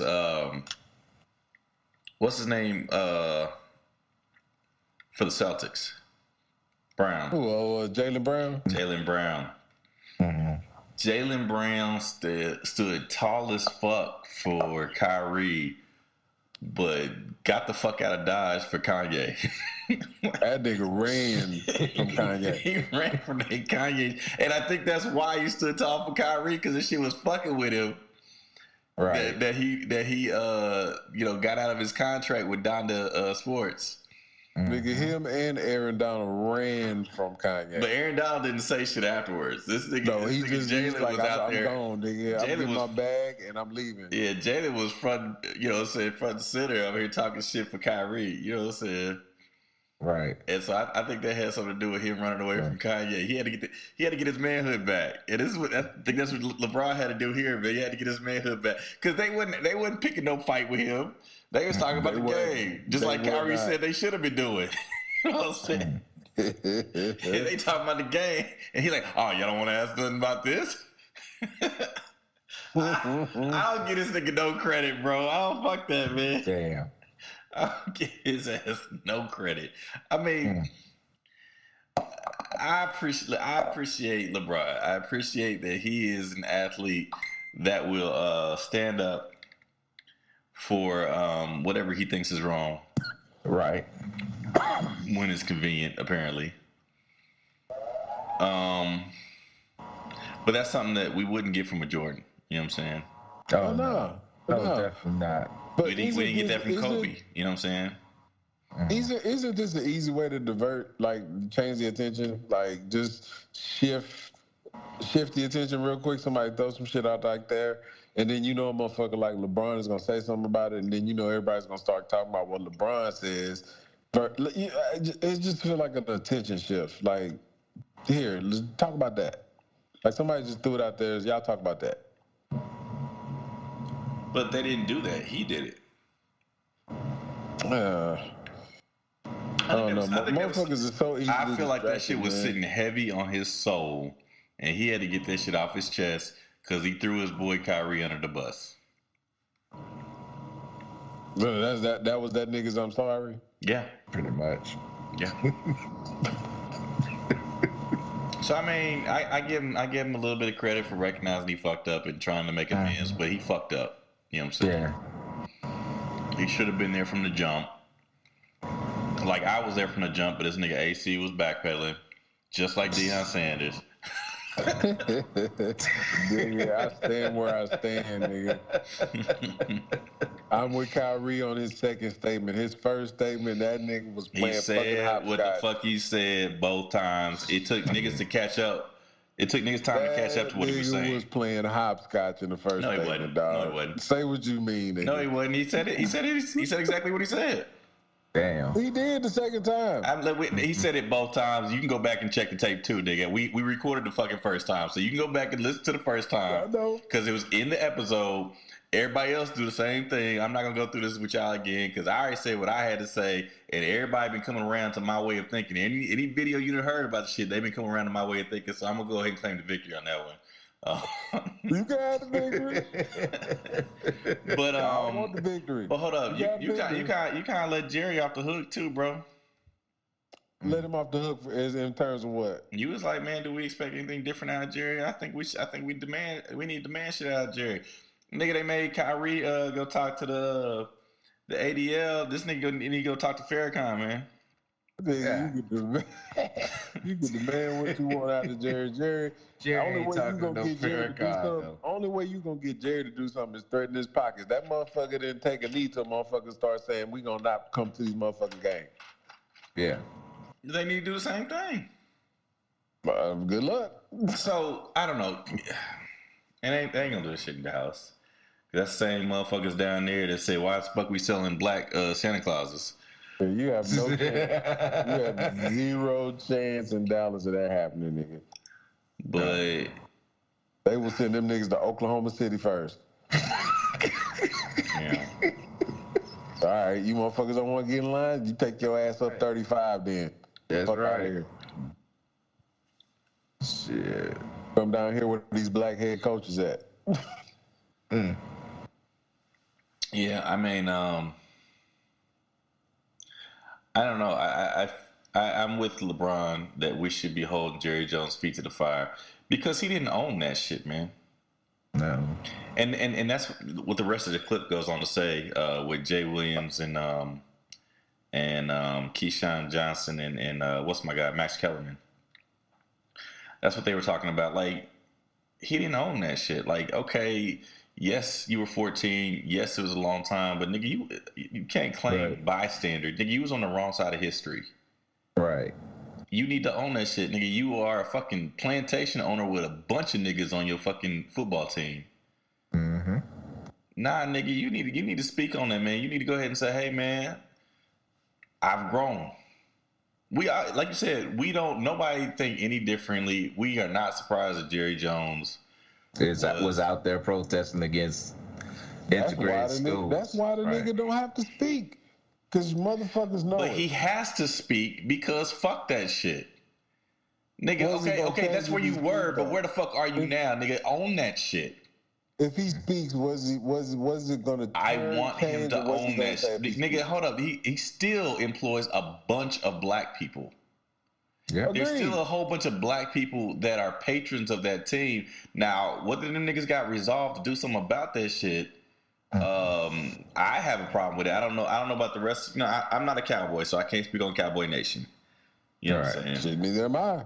I hate the motherfuckers. But I'm saying, if that nigga owned my team, I'd have a real problem buying $90 seats to go put money in this nigga's hating motherfucking owner's pockets, man. Right, and I agree with you. And what the problem is, I'm mad. I went to the Cotton Bowl in Jerry's world back in the day. You know what I'm saying? When Mizzou was playing Oklahoma State, I put money in that nigga's pockets. You know what I'm saying? Man, it's just gonna be a bunch of that motherfucker's deeply embedded in this shit. This motherfucker sit with presidents. This motherfucker, all them motherfucking Trump voters is fucking Cowboys fans. Hold that nigga's feet to the fire. Fuck that. Mm-hmm. Let's do it. Let's see what happens. That's what Bron trying to do. Okay. I just feel like this nigga. I feel like this nigga should own the shit. I feel like. If you're going to tell me he was sitting there, don't sit there and tell me I was curious. I was 14. Okay, you was 14. Nigga, okay, how do you feel now? I would imagine he feels the same, bro. Well, then something need to happen. Then they need to come get his team like they got old boy from the Clippers team. Oh, yeah. I want to see him do it. Well, nigga, it got to start with motherfuckers being enraged first. This motherfucker has gotten away with the same murderous shit for fucking 40 years. I want to see him do it. Come do it. Niggas gotta get angry first. Them niggas can't even get Clarence Thomas out of there. Clarence Thomas is godfathered in there. No, he's cemented into that. Jerry Jones is too. Not the same way though. We've seen the owner get taken out. Man, you ain't seen the Jerry Jones. We see what's happening in fucking in Washington. They ain't the same as Jerry Jones, bro. How's it not? He's different. And it's fucked up, but he's different. He is different. That nigga's a little stupider than Jerry Jones. I don't know. Yeah. I don't know. Jerry Jones is deeply embedded in this shit, bro. He I don't know. Different. Bro, I don't give a fuck. That nigga need to be extracted. So... Shout out to LeBron. I would love to see the motherfuckers do it. You know what I'm saying? I'm not no Jerry Jones fan. I'm not sticking up for Jerry Jones. I've just witnessed over the years what this motherfucker has been doing and getting away with and doing, and just I don't see no motherfucking. I don't see a way it can happen. If it does happen, I would be thoroughly surprised and enjoy every minute of it. But I just don't see it. Okay. Shout out to LeBron for trying to do what was right, even though that nigga missed the first free throw. He tried to hit the back end. Right. He's a 72% shooter, bro. He's a 72% shooter, so you know sometimes that nigga gonna miss. He hit him when it counts, bro. That's what matters. Even though he is the greatest scorer of all time now. according to Hit them when they count. Playoff and regular season stats. You know what I'm saying? So 10, man. You see Black Panther, man. I won't do no. Yeah, I saw Black Panther. Okay. AC. Yeah. Yes, sir. You know I saw it. Wakanda Forever. Yeah. So I put out the Nicaraguan Classic last week where we talked about the hoopla surrounding the first Black Panther. Yeah, I was listening to y'all talk about that. What'd you think about it? Y'all niggas was getting mad about the dress up situation, bro. About black people dressing up. We going to see the movie, man. Were we getting mad? I felt like we were backing this shit up. No, mad at niggas hating. You know what I'm saying? Not y'all personally, but mad. We were mad at people hating about. So we were mad at mad niggas. We weren't mad, but we were mad at niggas. Mad at mad motherfuckers. Right. Okay. Yeah, you know, and I felt you, man. You know what I'm saying? Because they don't say shit when motherfuckers dress up for Star Wars. Right. So let these niggas dress up in African garb and go watch the Black Panther movie, man. Leave them the fuck alone. Right. So what'd y'all think of Wakanda Forever? Personally, I like the movie. I got, you know, I felt kind of like Umar, man, a little bit. I ain't gonna say all the way, man. I felt a little bit like Umar. Yeah, I wasn't really looking for a message in the movie. I just wanted to be entertained. Mm-hmm. I didn't appreciate the motherfucking supervillain, nigga. I thought we could have had a cooler supervillain. Yeah. I think the supervillain was cool as fuck, and I think almost too cool. You think so? He's been getting a lot of love, bro. Oh, I mean, you talking about real life love? I'm saying after the movie, motherfuckers was like, yo, and like the Mexican community is all in. I bet. I bet. You know what I'm saying? I bet. As they should be. You know what I'm saying? Like, we were all in when Black Panther showed up. You know what I'm saying? Yeah. Mm-hmm. I was kind of tight because it was like, all right, why the fuck they pitting the brown versus brown? Yeah, y'all got into it. I was mad the nigga was a fish. Like, that's not cool. Well, nigga, I mean, I think this is their answer to Atlantis in the DC series with Aquaman. Right. You know what I'm saying? They had to do that with the black people. Well, and yeah, I mean, I get that, but it wasn't the black people; it was brown. It was the brown folks. But you know what I'm saying? I'm just saying they had to do it with the black superheroes. So, what I got from it was, you had two POCs that own some of the strongest metal on Earth. Because both the Atlanteans and the Wakandans, they both own that's not vibranium. They're not Atlanteans. That's DC. They are like Teotihuacans or something like that. Yeah, okay. So, both of them own, the strongest metal on Earth, the vibranium. And the white people was trying to steal it off. Correct. There was a lot of black excellence. The machine that detected the vibranium was created by a black girl at MIT who ends up becoming a major character in the story. Yeah. I guess that's gonna be Ironheart. I don't think they revealed that as her name. Not yet. She had she had the suit on. So I know you got people who read ahead. And y'all did your homework ahead of time. No, but she had that suit on in the movie. I get that, but nigga, they didn't say Ironheart in the movie. You right, they didn't. So I get y'all niggas read ahead. I get that. You know what I'm saying? Y'all did y'all homework. I understand. You know what I'm saying? I was the nigga who just showed up for class, and I listened to what the teacher said. Y'all read ahead in the book. On the day of the test. Yeah. He showed up for you know what I'm saying? But I paid attention. I paid attention, though. Yeah, you get me a passing score, nigga. So I mean, I thought there was a lot of black excellence, but for me, the whole pitting of indigenous brown people versus indigenous brown people from two separate continents, right? That why would indigenous Africans have any problem with indigenous Central Americans in real life? Like, why would that ever happen? Yeah, there'd be no reason for there's that. no reason. There's no reason. We have no quorums with the Central Americans. So we indigenous Central Americans. So once again, historically, we didn't took our eyes off the ball. You know what I'm saying? Of course we did. And we got pitted against each other, and you know, and that's and when I say, you said we, I think we African Americans and Mexicans sometimes bump heads. You know what I'm saying? Yeah. I'm talking about people from Wakanda. That's Africa. Niggas who was Africans and created a kingdom in Africa. They wouldn't have no dealings with people in the kingdom in Mexico. You know what I'm saying? Central America, especially on the sea. But I get that, you know what I'm saying, black people and brown people might beef in America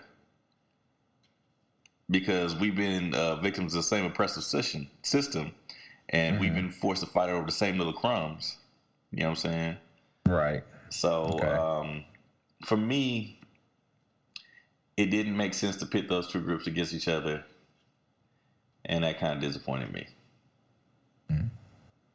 Yeah, I agree with that. I mean, it didn't really make sense on why they were pitted against each other. I mean, even with the whole metal shit, it didn't really make sense why they just had to put those two against each other when the white people was clearly trying to break in and steal the metal from all of them. Right, exactly. Well, I think what they did is I'm just going to go ahead and say the Mexican group because I'm not going to remember they little civilization. You know what I'm saying? I'm going to need to see the movie about 2-3 more times before I get that.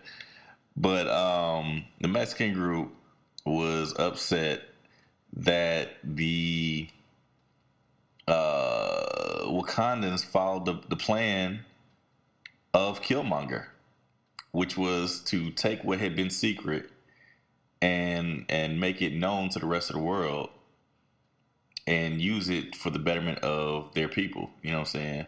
Well, now you've taken what was secret and made them very powerful and protected and made it a threat because now the CIA, the United States government, is looking into acquiring it, and there's all kind of espionage going on, and they're less safe now than they were.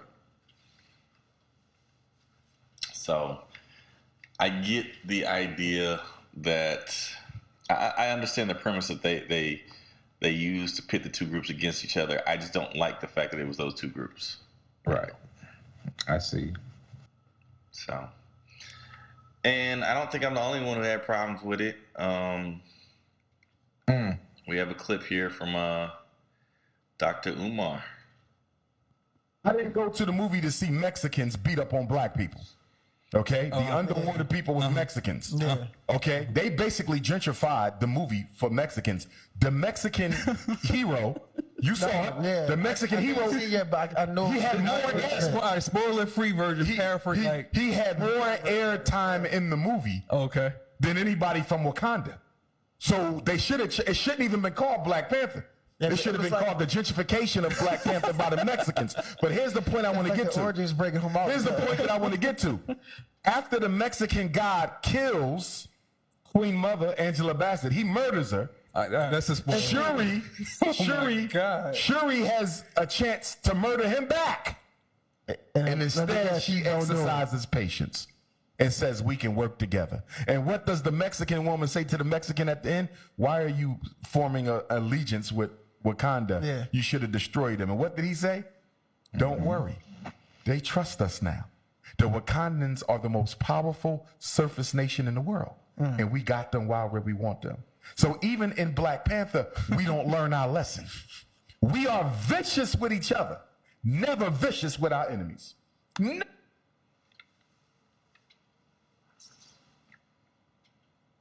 What you think?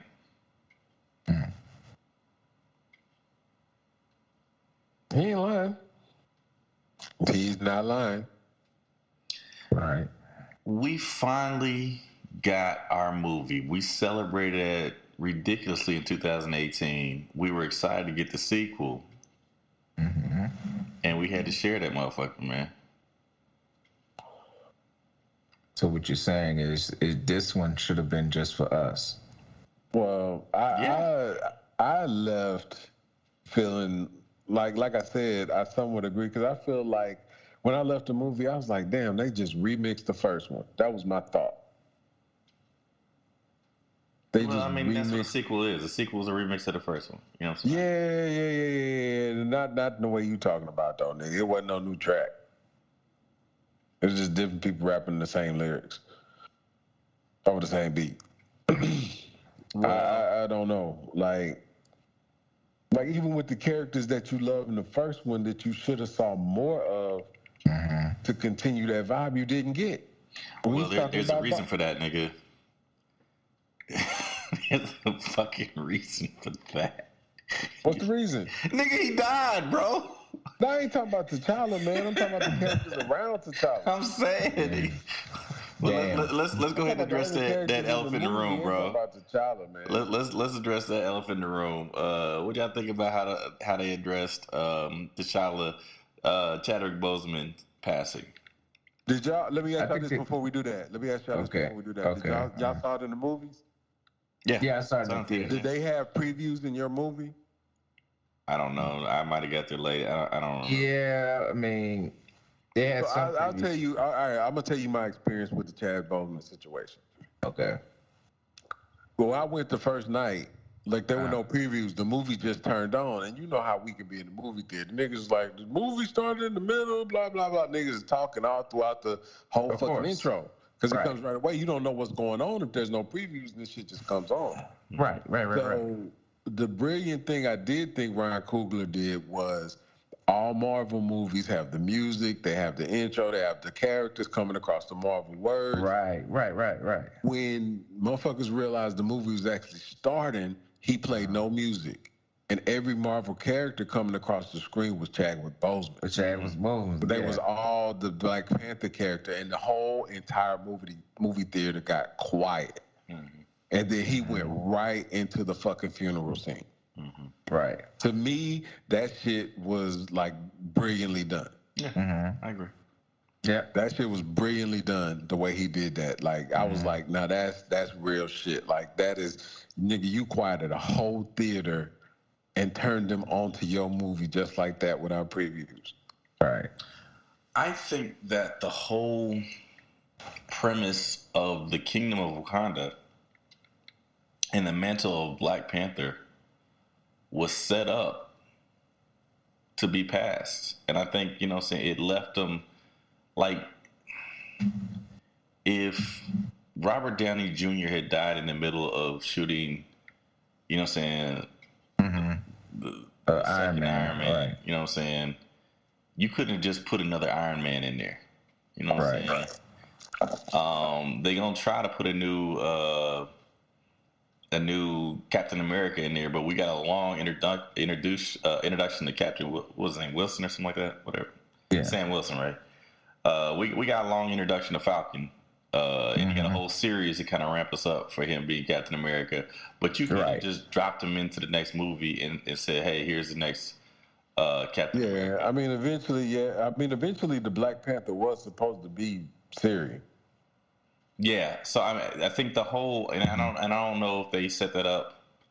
I understand. Probably happened too fast. Well, no. What I'm asking is, I understand that in the comic books, I mean that's the thing that it got passed from person to person, and I get that. But what I'm saying is that I wonder if they didn't do that in the first movie, knowing that there was a possibility that Chad wouldn't be around for future iterations. I mean, that's a possibility, man. Chad lived with that. Chad lived with that for a long time, and so it's a possibility. It's a possibility that could happen. So, I mean, it really set up seamlessly, and I kind of feel like it was set up by the whole franchise, where we saw T'Chaka as the Black Panther before we saw T'Challa. You know what I'm saying? And so we'd already been set up to understand that this is something that is passed down from generation to generation. Right. So it kind of seamlessly went over, and you had to deal with the aftermath of him dying from a disease, or medical complications, as he did, as the actor did, as the actual actor did, right? So I mean, I thought they did a good job of eulogizing Chadwick Boseman. But back to the question though. We finally get our own franchise, and we gotta share that motherfucker, man. Of course. I mean, how is that different from reality, though? How's that different from anything else? I'm going to the movies to escape reality, bro. I don't want to have to deal with that shit at the movie, man. This is You're not gonna live in reality, man. The motherfuckers who create the reality we live in also make the movies we watch. Yes. Man, I am glad that the Mexicans have gotten their character. I just think it could have been introduced somewhere else. He could have made his own separate, movie. Well, I mean, I think they will. I'd have watched it. I think they will eventually. They had to, we didn't just get the Black Panther. Black Panther had to show up in Civil War. Right. And we had to gain an interest for that character before it became a thing. The actual. I agree with you on that. This motherfucker did just show up out of nowhere. Well, and so he's the villain. I mean, we get it, but he's the good villain. You know what I'm saying? Yeah.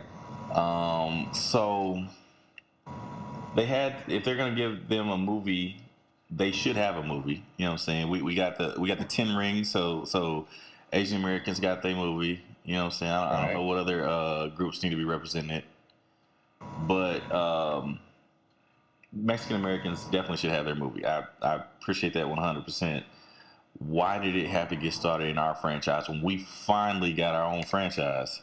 There's a whole fucking plethora of franchises that we can set that up in. Why we set up in this one? Yeah. Kevin Feige. I don't know, bro. I don't know. I don't know how else you introduce it. I mean, I'm sure there are other ways. I don't know how else you could introduce that character into. Like I said, I didn't. Well, like it may not have been that character. Myself. It may not have been that character because I don't think the books have that character being Hispanic. I think they made something to create that was Hispanic based. Yeah, you know what I'm saying? Because I don't think in the source material they are. So you could have created a different character in a different setting, and made that character Hispanic. You know what I'm saying? I don't know. I think you could have anyway. I just think the nigga sucked, personally. I didn't like the character, bro. He's getting a lot of love right now, bro. I'm not saying he's not. I did not like the character.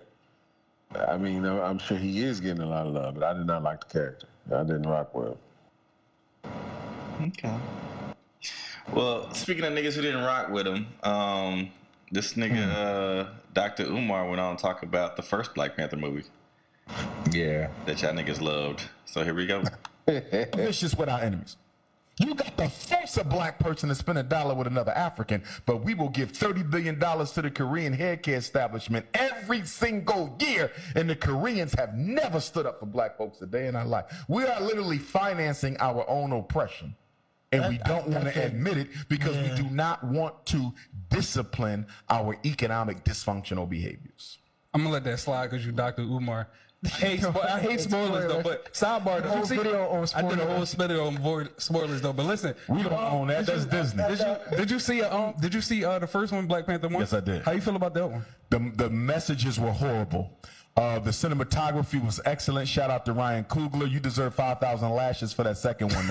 You also deserve 5,000 lashes for the messages in the first one. The messages in the first one were horrible. Basically, Killmonger was a metaphor for woke black Americans. Prince T'Challa, the Black Panther, was a metaphor for conservative Africans on the continent. And the message was to Africans in Africa, don't mess with those woke black Americans, because even though they woke, they're not going to respect your culture. And if you let them come to Africa, they're going to destroy everything you value sacred. And the message to African Americans was black people in Africa don't want nothing to do with you, and they do not trust you, so you should just best stay here in America and try to work with us white folks. And then to make it even worse, the CIA agent Ross, the white man, the white guy, he saves the day towards the end of the movie in the first movie. How in the hell can the CIA be the savior of black people when you murdered King, you murdered Malcolm, you overthrew Kwame Nkrumah, you helped the apartheid government track down and arrest Nelson Mandela, you participated in the assassination of Amilcar Cabral, you had input in Thomas Sankara, you executed Patrice Lumumba, you overthrew Maurice Bishop in Grenada. We could go on and on and on about the CIA. The CIA has been Africa and African people globally. They have been our biggest problem for 50, 60 years. How dare you make them a hero in our movie? I got to... How dare you? Okay. This, like I said, somewhat. I hear him, but this nigga went real far into a movie, bro. He went real far. Nigga, the CIA is definitely a character in this motherfucker, man. Bro, I mean, what he's saying is not untrue. But I'm just saying, like, it's more than not untrue. This shit is fucking facts, bro. Other movies. I mean, I can't name off the top of my head, but I'm sure he could turn a lot of other movies into scenarios like that. Bro, I feel a lot of what he said on that shit, man. I feel a lot of what he said. Like I had some students who were of African descent when I was coaching at the other high school, and so I've had some positive experiences with Africans in recent years, but I had some really fucked up experiences with Africans when I was going through my graduate school. I feel like Africans do not fuck with African Americans. That's a rule. No, they don't. I mean, you asking straight out. No, they don't. Not like that. Not at all. I think he was on the nose with that, bro. I'm not saying what he's saying not wrong. Like in verbal and just a regular context of a conversation. I'm not saying what he's saying is not wrong. What the fuck you I'm saying? just saying he's going far as it relates to the movie, I think.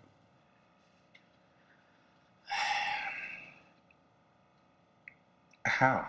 I mean, I don't. What if he's not wrong? How's he going far? I mean, we're like, so what are we talking about? Black Panther the movie, or are we talking about the CIA and the African? We're talking about African Americans. I think actually we're talking about Black Panther, the message. Yeah.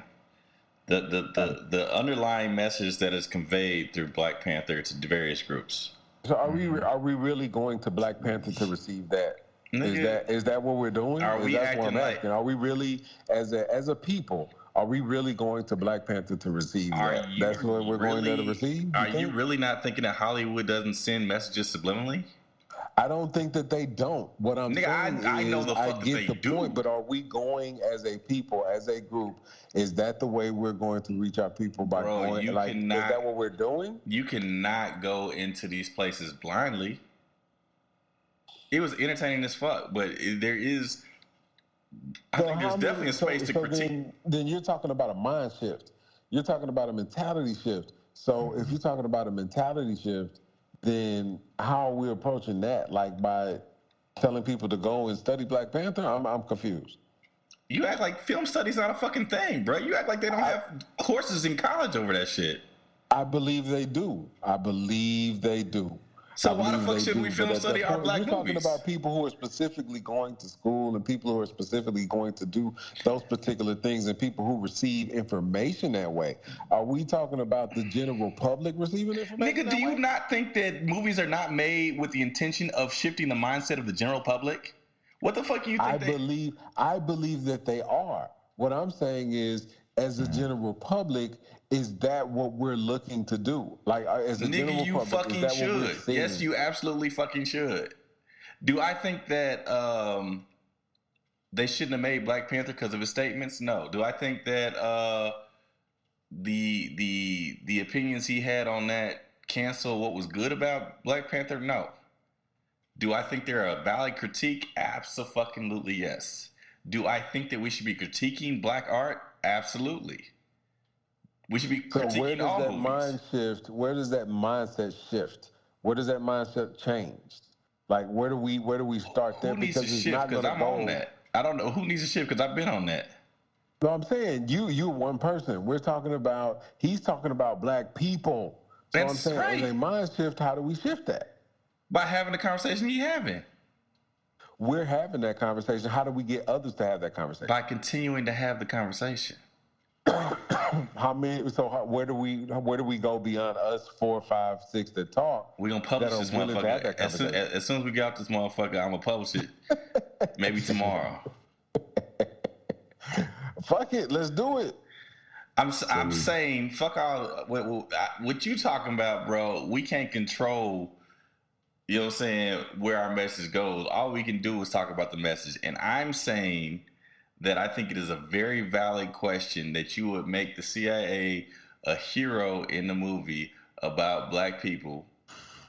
And then you would, specifically knowing the history of Patrice Lumumba, you know what I'm saying? Mm-hmm. The idea, he went on in a different clip I saw today talking about how there was a conspiracy to kill Dr. King and that Jesse Jackson was part of it. So I'm not going as far as all that shit. You know what I'm saying?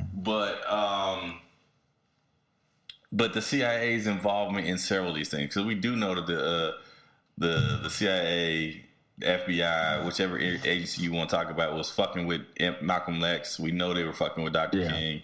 You know what I'm saying?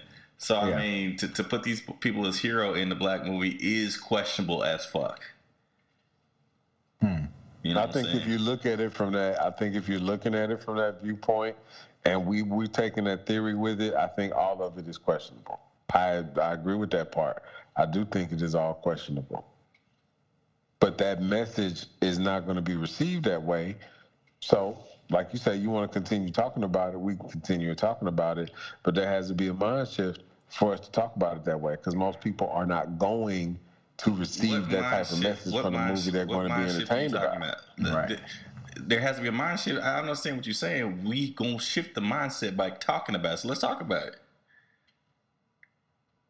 So let's talk about it. That's all I'm on. Let's talk about it. That's all I want to do with Kyrie was just talk about it. You know what I'm saying? Okay, well, let's talk about it. So I mean, I don't know. I think I definitely think there is validity in the talking about how woke Americans and Africans from the continent are interacting in that first movie. I'm not sure you necessarily get the takeaway that he took. Because I get exactly what he's saying actually with the Killmonger situation and with the conservative Africans as being T'Challa. I got that in the first movie. I got that 100%. Exactly. Yeah, it's in there. But I would say the conclusion I drew is different. I'm not sure I understand. Well, nigga, you need to watch the movie again if you didn't understand. that was serious. Serious acting. See, the fucking CIA listening, man. They trying to stop us, man. We trying to have a conversation. So anyway, what I'm saying is that T'Challa, in his conclusion, in front of the United Nations, said that we should tear down walls and build bridges. You know, I think which was a direct shot, I think, at Donald Trump and the walls that they were building, you know. So I don't know if I drew the same conclusion as Umar. I think that was the argument that was being set up. I didn't draw the same conclusions I think he drew. So. No, I didn't. But can you bring parallels to what he said? Yes, absolutely. When you talk about the Killmonger versus T'Challa, yes, you can say the conservative black person in general is T'Challa. And you can say the quote unquote woke person is Killmonger. That is an easy comparison. You know what I'm saying? And the extremeness of the quote unquote woke person by the docileness of the quote unquote conservative black person, you can very well see that. Like I saw that shit in the first movie. Right. Like that was the feeling I got from the two characters in the theater when I saw it. So yeah, 100% I get that. And is that a microcosm of what kind of where we are? For the most part, I would say it is. What do you think of, in the second movie, of Shuri showing mercy to Namor after Namor killed her mother? Did he do it? Did he do it after or before? Namor. Yeah. Go ahead, buddy. Oh, I was gonna say Namor kills the queen before she becomes the new Black Panther. And so once she accepts the new formula and takes it in, she becomes the new Black Panther. She's going after Namor specifically. Yeah. Oh, okay. Namor. I think, Joe, I was going to say, I think it happened simultaneously. So I think as they were going to break in to take her away and save her, they killed old girl, and then they went and got to Wakanda before them and killed everybody in Wakanda. So it kind of happened simultaneously, I think. No. Namor made a threat. If we find out that XYZ happens and it was about them pursuing the, would you say Ironheart? Because they don't find her and kill her. The girl. Yeah. And if there was anything, I guess, standing in their way or making, them known that they're people in the ocean who are out there, because they were working out of anonymity to begin with. But if they alerted the CIA to their existence, I think it was, he said he was going to come back and kill her. So they invaded Wakanda. He hit her with a water bomb and drowned her to death. You know what I'm saying? As he said he was going to do. That is what forced Shuri to take on the mantle of the Black Panther. They devised a plan to come for Namor, which was to draw him out of the water onto dry land so he could not replenish his power, and so that she could defeat him. And so she executed the plan, had him where she wanted him, had the ability to kill him, and then she decided not to. She did not to. And then they both went and told everybody, hey, no need to stop fighting anymore, even though the black folks was getting fucked up by the Mexicans. You know what I'm saying? Yeah. And then that's at towards the end where Namor was told by, I don't know if his wife or whoever, you know what I'm saying, she was. It was advisor. It was an advisor. An advisor. She told him, you know what I'm saying, why would you give up to him? Because, nigga, they had us on the fucking ropes in the movie. But it was like, don't worry. You know what I'm saying? They trust us now. We got the upper hand, basically. Yeah, we got him right where we want him. Yeah, so for me, she had an opportunity to take him out. I understand that Kevin Feige had a bigger plan for Namor's character. And again, I was upset that they pitted the two groups against each other to begin with. You know, right. But because, they're two groups that sentimentally I want to see win. Right. And there's supposed to be a winner and loser in this one. So they basically made it a tie. Which is, I don't know. I There's got to be something more to it, though, that's being alluded to. And we'll probably see it in future, Wakanda movies or future Namor movies. We'll see probably, their cooperation at a later date, probably to take over the system or something like that. Yeah. or the fighting of the system. Yeah, I think that's a certainty. We're gonna see more from the fish folk. Yes. Well, you know, they want us to all get along, man. Mm-hmm. All hang out together and just beat each other up, kill each other. Mm-hmm. Hold the brown man down. Beat each other together. All the time. Yeah. So, there's one more tab.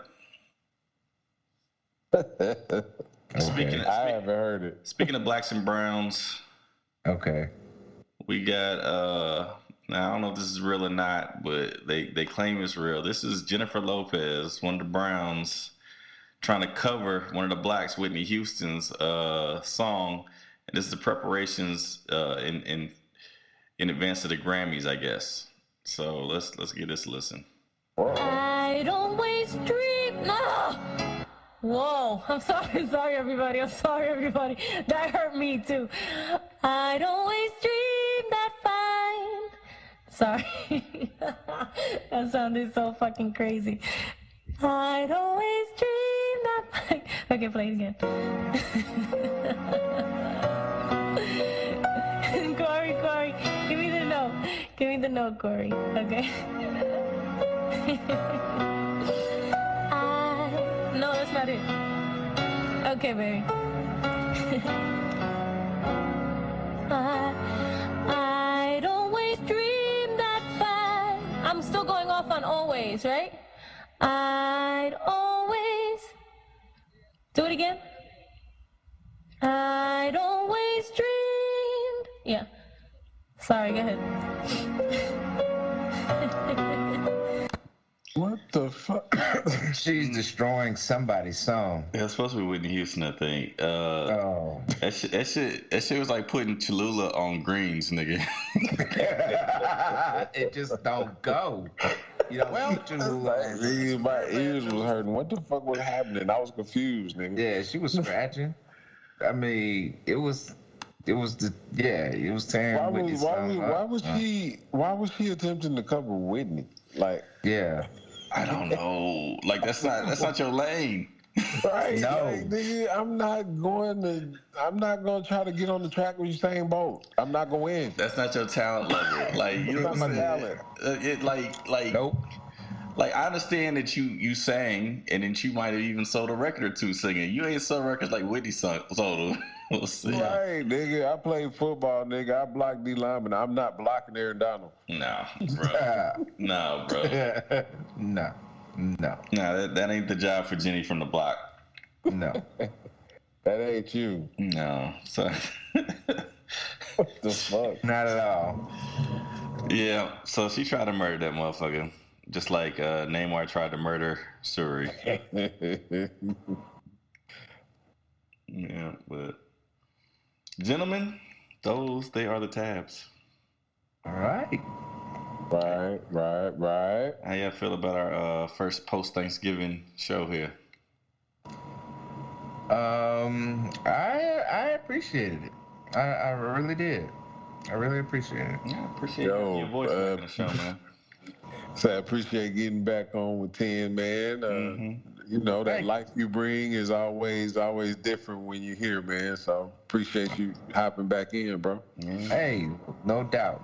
Thank you. And I will get on. I will try to get on more as time progresses. You know, as I'm getting a little bit more acclimated here. Yeah. In the city and everything like that. I'm a little disappointed, man. I thought we were gonna get Roger back out here this episode too, man. Yeah. You know that nigga's ears is burning. Yes, it is. Get back on here, nigga. That nigga's gonna have a clip to unload. Oh yeah. Shit. Yeah. We, you know, he out there living life, and I think he's down in Texas this year. I mean, this week. He spent the last several weeks dealing with his twin boys. He's got his oldest son down in Dallas, so he's trying to be a family man. So we're gonna salute to that young man. Of course, no doubt. Roger doing it. Congratulations to his boys for making the making the championship. I know they didn't pull it out, but still, man, them boys had a amazing high school experience, man. That made people say they did what they did, man. So I was talking to there's a teacher in my building who coaches at Liberty North, and Liberty North won last year. And Roger was thinking that Liberty North and Lee Summit North might have a showdown in the state championship this year, but CBC obviously played spoiler. But he like I said, this guy's on the basketball staff there. He teaches in my building. He watched the game, and he said, really, Liberty North should have pulled that. Lee Summit North should have pulled that motherfucker out, man. I heard them boys played a hell of a game, man. Like they. Oh yeah. I'm saying it went into overtime, and there were seconds left, and they were going to kick a field goal. I think the first time, I don't know if they froze them with a timeout or something happened, whatever. They had to re-kick, and the re-kick got blocked, and that's what sent them into overtime, and then they lost in overtime. Is what I heard. So I was hoping Roger would be here today to kind of tell us a little bit more about it, but it is what it is, you know what I'm saying? So yeah, he gonna run it down for us when he get back on though. Yeah. So most definitely. Speaking of running down, the new year's running down on us too. That time again. Mm-hmm. Yes. What time is that, sir? And that is our year in review. Yeah, man. That's right. So it's time for us to start thinking about, what were the superlatives as we draw near, because our penultimate episode ought to be coming up in about a week or two. Yeah, a couple weeks. Yeah, no, it's not gonna be 3. It's probably we're gonna be done before Christmas. So I'm saying about 2 weeks we probably should be doing our last little regular episode of the year and do our nomination show as well. So okay, it's time for that, folks. Time to start thinking about what was the best of the second half, so that we can kind of figure out what was the best for the year. You know what I mean? Where we go back to what, June? July. The cookout show? We had to go back. I'll tell you what, go back to the mid-year review. Wherever the mid-year review was, it's going to be in that area. Yeah. So the cookout would have been in that region. I'm not sure. I think that was in May. But it was in late May, though. That wasn't late May. Because I was at the state meet for that. Yeah. So that would have been almost June. Yeah, so... I think the cutoff is between June and July, so it'll probably be the month after the cookout show, But go back to the mid-year review and kind of figure out what were our biggest duck boat moments, what were our biggest hallmark moments, right? And let's get prepared for that. All right. You know what I mean? Yes, sir. So, for the brothers, the brethren of the bread, for 10 meters, for AC Slim, this is half of the Brothers of Doom, a.k.a. Joe Pop, telling y'all to never, ever, ever, ever, ever, ever, ever, ever, ever skip an opportunity to break bread with your brothers. We out.